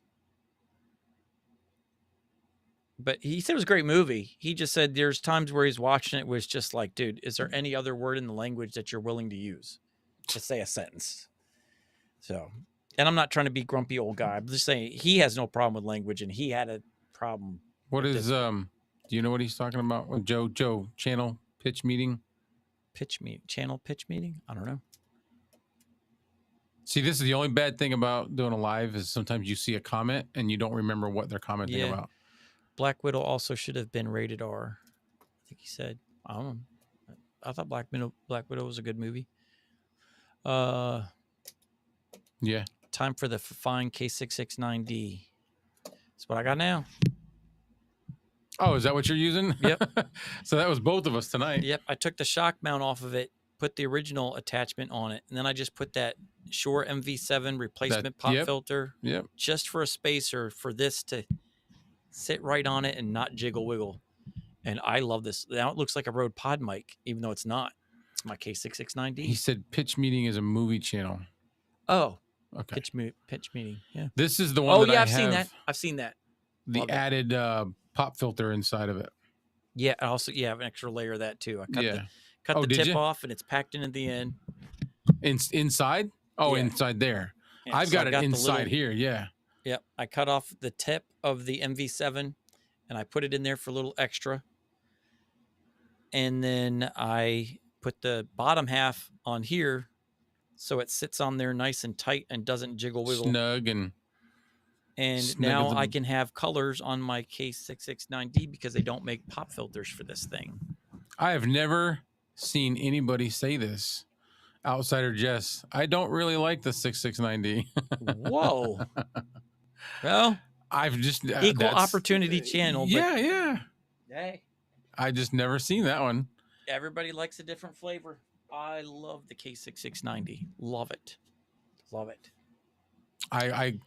It picks up room noise more than most, but I don't have a lot of room noise. And here I got treatment everywhere, so it's perfect for me. For me, it's just the clarity. It's very clear, affordable, durable, cheap. Yeah, cheap work. I don't have no expensive mics. You could buy a mic for less than what I paid at Chili's. I want to try one of those. That the Lewitt LCT 240. Yeah, it sounds good. I love it. I can't. That's what I think I'm going to do. That one next. I've had it the longest. And then my Ethos review after that. Been waiting forever. Colors on a K669D could be interesting. Spoiler alert. I did like your purple and white one. I thought about you painted it all white first. I like that all white color. He did. I think he did that for a canvas. Yeah. Yeah. Look at know your Joe. Wow, that is a statement. What? Yeah, don't like a K669. Yeah. Hey, there's something for everybody. Like Aiden from Dark Corners loves the SM58. Absolutely loves it. Or no, I'm sorry. Yeah, he does love it. He loves the Rode Pod Mic USB. 100. He says like almost perfect microphone for the price and everything you need it for. USB, all that other stuff. Bark from Obscure Mics. He's not so high on it. Yeah, him and Bronson don't like it. Yeah, and the SM58 for me, it does everything well. Or not the 58. I've used it forever. Or SM58. I use that all the time for our live at the church and mixing and all other stuff and speaking. Does everything well. I don't love it. I think it's like peanut butter and jelly. Like it's a great meal, but it's not. There's nothing special about it other than the fact that it can just do everything. Mm-hmm. I like the SM57 more than the SM58. So there's just some people love a mic more than others. Yeah. They're really high on it. Some aren't. That's why there's so many different mics, because there's so many different voices and so many different sets of ears. Yes. Pod mic USB is a tank. Yeah, it is. It is huge. I don't know where I put it. It's in here somewhere. Oh, I took it to my studio at my other office for my conference call today. That's okay. All right. Wrapping this up. Pod mic tank, respectable. James Coffee. Did you just jump in, James? Hey, James. He jumped in earlier on the comments, but his comment made it look like he had been watching, so I'm not sure. The difference between the SM58 and SM57, I will expand if you like. The SM57 is more for instruments, but it is a spoken word beast. It is, I mean, that's what the White House uses. When the president speaks, those are SM57s right here. Put the right pop filter on it, knocks out the plosives, which is the problem with it. But it is honestly, what's his name? Julian Krause is a YouTuber who's basically like the Yoda of audio interfaces. And he gets into the frequencies and everything. Like he breaks it down big time. And he's basically, he did a video review where like out of the box, this is the closest thing you will get to an SM7B without having an SM7B. They're so similar. They're not exact, but they're so similar that it takes the least amount of effort to get this to sound like a Shure SM7B. It's $99. Shure SM7B is $400. And this thing is made, it's a beast. And I use this all the time. I love it. Love it. So yeah, the SM58 is more for vocals, singing vocals, things like that. You can use it for spoken word, but it's primarily used more as a singing mic. This is more for like drums and instruments, and put a pop filter on it, and it's spoken word. And like I said, the White House, that's their mic that they use for all presidents. So if you wanted to expand on that, I know we're getting ready to go. Yeah. But what they love about it is if you buy this microphone for $99, the resale value is higher than any other mic. You could turn around and sell it for $90 as a used mic. What's the 57 or the 58? Both. Yeah. So you could buy where, you buy these other microphones, you can't sell them. Like if I try to sell my K669D, people would rather just buy a new one than a used one. I've been contemplating getting a 58 just to get one, just to have one. Yep. Learn this from Shure. The same mic with the exception of the grill, otherwise identical. I think, the capsules are same, but just the Shure is good at using the body to create resonance within it to create the tone. So it's the housing and all like the pop filter and the body and stuff like that. So the body is slightly different too. I've got the SM58 somewhere in here, but I don't think I've ever seen you use it or heard you use it. The 58? Yeah. No, I usually, if you do see me use it, you'll never see it because I put it inside this thing. So you put that out and then you slide it inside and then put this on here, and you don't have to worry about the handheld look. It's hidden inside this body. Which is just like an empty, you stick a handheld microphone in there and it hides it. Where'd you get that? I got it off Caleb Pike DSLR shooter. He made these. He designed them, 3D printed, and he provided the specs on his website. So I ordered this one from him directly. He made it. Then I had a friend of mine who has a 3D printer, and he made me a bunch of blue ones. Neato. So yeah, I hide my it's a mic shell. Yep, I have a video of it on my channel where I got it and I used it, and I've put my SM57 in there, SM58, and my Behringer XM8500. So if you're trying to do a multiple person podcast and you've got different handheld microphones, you can put them all in here and it all looks the same, which is what I did. I had a 58, a 57, and a Behringer XM8500. I'm like, and they all fit in there. I could put them all in here. There's different one. There's one size for the SM58 and one for the Behringer XM because they're different size specs. But I got one for each. So now it's like, okay, I can do a podcast and use those 3 mics, but they'll look identical on a screen. That's the only reason I did it. It's like $50 for these. And then the shock mount was $30. So you're not saving money. If you got to buy Behringer for $30. Yeah, I wouldn't do it. I would just 50 show for this. Yeah, I would just show the handheld. Yeah. Yep.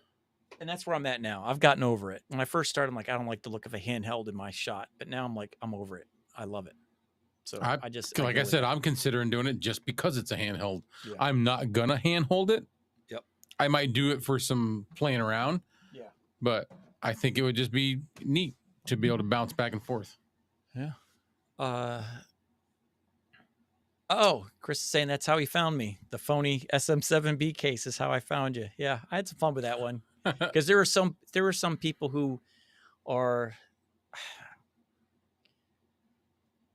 they were so against people using it. I'm like, okay, now I'm making a video. Don't tell me I can't use this. Again, don't tell me what to do.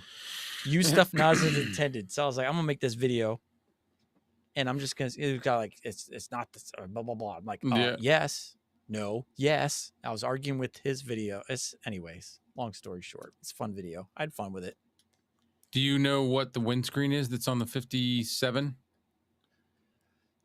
This one, it's the AWS2 or A2WS. I can't remember. I always get the letters jumbled. Let me look real quick and I'll tell you. I know I'm falling asleep. Yeah. I'm going to surprise my mouth here because I'm tired. A2WS. The Shure A2WS. That's what I have on here. And that's by Shure. It's made for it, and it does an amazing job. Amazing job. In fact, here, let me plug it in. I got my Vocaster here. We'll end on this note. Yeah, I want to hear it.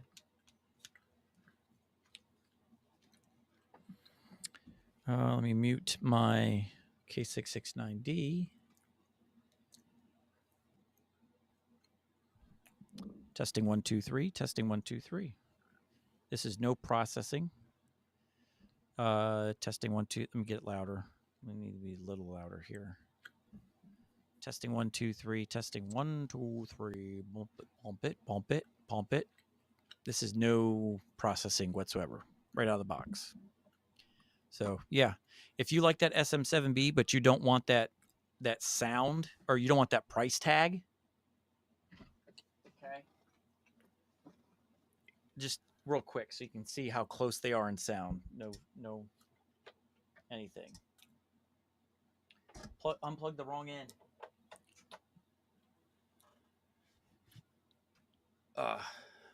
We'll end on this note here. But yeah, I love this microphone. I love it. This is my traveling pretty mic. good. This is my traveling mic. When I go on the road, I travel with it because I know it's the most durable mic I'll have. Yep. And then I pair it with the MVX2 audio interface. I'm getting ready to send that to my son. And basically, your whole setup is this. Mm-hmm. It basically turns your XLR, the SM57, into a USB microphone because the XLR end's plugged into that. Then your USB-C cable's out that side straight to your laptop. I'm getting ready to send that one to my son so he'll have some sort of interface for his XLR mic. Yeah. Even though it just turns it into a USB, but at least he'll have a companion app so he can do a little EQing on his mic. All right. Testing 1 2 3. All right. And we're switching over to the Shure SM57 with no processing. And this is the Shure SM57. Or SM7B. SM7B. Thank you. It's late. We're getting late. All right. Let me bump up this because it's a gain-hungry mic. All right. So this is the Shure SM7B at $400. And this is the SM57 at $99. Peter Piper picked a pack of pickled peppers, puts pineapple on his pizza. Peter Piper picked a pack of pickled peppers, puts pineapple on his pizza. Peter Piper picked a pack of pickled peppers, he puts pineapple on his pizza. And that's with no processing. Imagine I think it sounds good. Spending 10 minutes on this thing with EQ to round out the top end, which is, I think, the major difference in the SM7B, the SM57. You got to tinker with the high mids and a little bit of highs or something. You got to do something with there. I can't remember what Julian Krause did too. But if you want an exact match, like he leaves the specs on his website, exactly what he did with the EQing, so you could get your SM57 to look identical on a waveform in the metering, where it matches the SM7B, where you can't tell the difference with the ear. So, anyways, what is Chris is asking about pictures, setup pictures from emails? Mm-hmm. Oh, yeah. Remember our last live stream? Chris was saying we need to do a live stream where people get to send in their setups, pictures of their setups, so we could look at it. Oh. And comment on it. I'd like that. We forgot about that. Oh, gotcha. No, we're going to do that for our live stream next week. We'll do that on the level up. On the level, yeah. So, yeah, send your M. Newman 519. It's on my email address is on my YouTube channel under the About section. Send me or Clay an email of your setup, and we will post it and share it during our live stream. M Newman 517 519 519 519 at gmail.com. I created a new email address for my channel, Level Up with Mike. I forgot what it is, but I haven't switched it yet. I got so much stuff coming in from different places. I want to have something exclusive for companies that want to send me stuff, instead of having to look through countless emails to find their stuff. But I love this microphone. This is my traveling microphone. I can relax, and it just sounds so awesome. It sounds good. Yeah, it's Like just, it doesn't sound bad at all. It sounds no. almost identical to the SM7B. Yeah, and this is the plosive thing. All right, this is with the pop filter on it. But when you take the pop filter off, you'll hear how bad it is with plosives for speaking. Oh, I'm tightening. Sorry. So sorry. Sorry. I should mute. I should have muted. It's not bothering anybody. Well, it's not bothering me. All right, this is without the pop filter. Peter Piper picked a pack of pickled peppers. He puts pineapple on his pizza. Plosives, Wait, you had to do all that to plosives. get the pop filter off? It's just it's a straight head, flat head screw on the side, and it just tightens it. So now this is with the pop filter. I got you. Peter Yeah, it's Piper like a picked a set pack of screw, pickled peppers. He puts pineapple on his pizza. Peter Piper picked a pack of pickled peppers. He puts pineapple on It his does a pizza. good job. Yeah. But yeah, it knocks down the plosives. It's almost non-existent. ASMR. Yeah. I don't know if that was a pleasurable ASMR. It was like annoying ASMR. Yeah, the torturing ASMR. But anyways, yeah, you put this pop filter on it, and it's magic. So this is a SM7B sound for $99. The pop filter is you got to $14. have the pop filter. Yeah, because it's a higher pitch. This pop filter gives you that low end, that broadcasty sound that the SM7B gives you.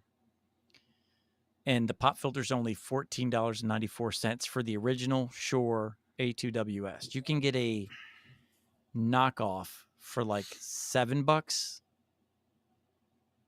but you might as well go the one that gives you the tension screw For that puts it in the right $14. place. It's not even that much. Yeah. No. Yep. It's a huge difference in the sound. I'm tired now. I know. Me too. I'm tired, boss. I'm losing my voice. My voice is going. All right. Well, 3 hours, bro. This was your first stream, and we're right back. We said we wouldn't go back to this 3-4 hour streams. Well, we'll taper down. The first ones are always, the novelty. The fun ones. Yeah. We'll taper back down. So maybe. I don't know. I am thrilled to death. Yeah, we're down to 6. We were at like 14. Yeah.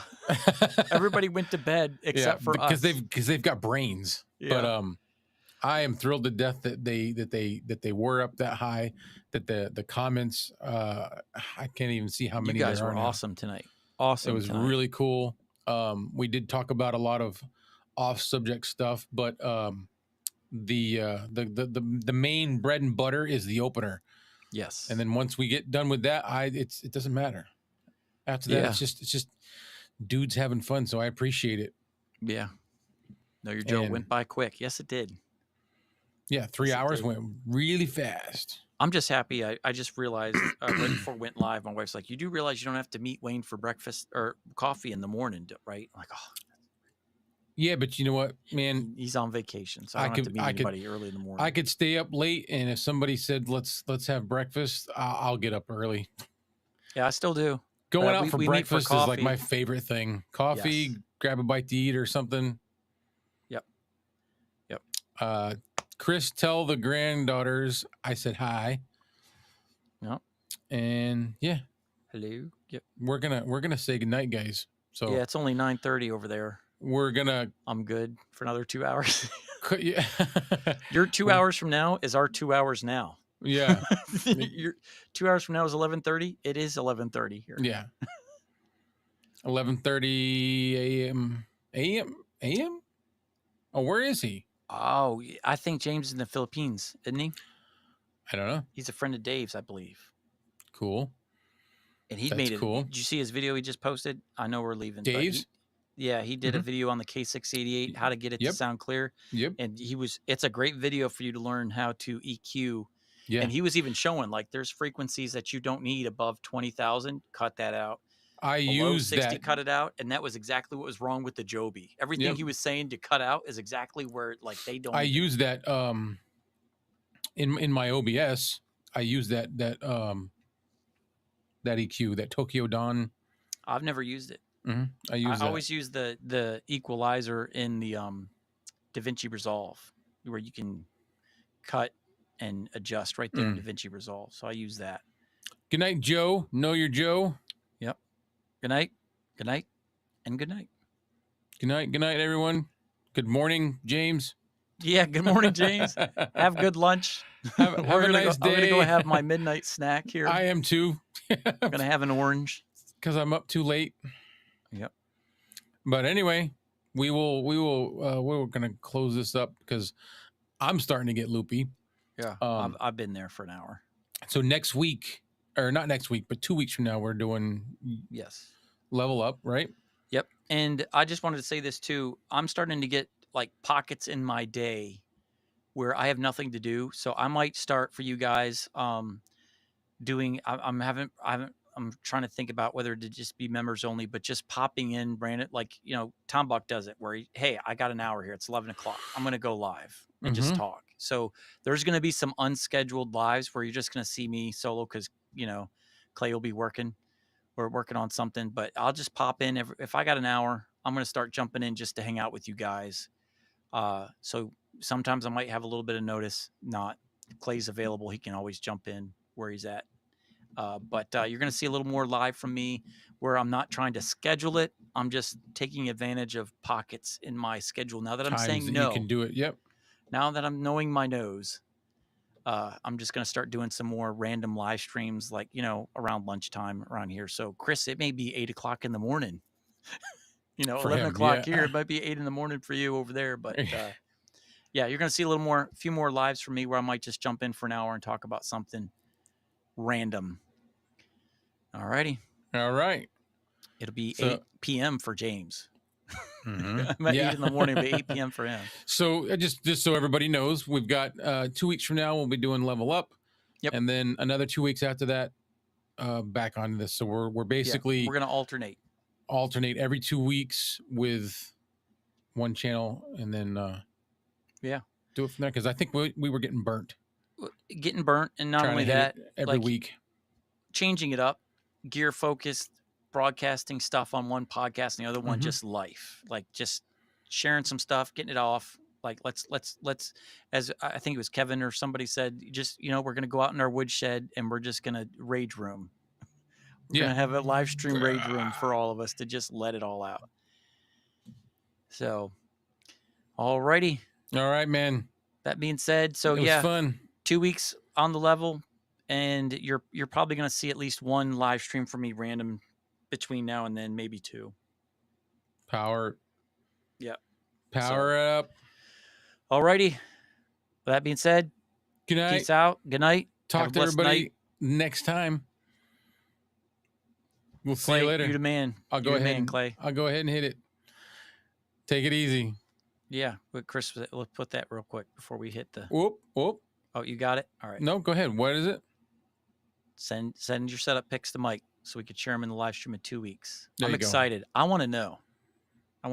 This room may look cool to you guys, but when you turn the camera around, it is a FEMA disaster zone in here. FEMA.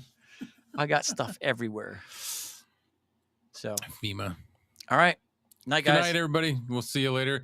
We don't. We're just gonna cut it, right?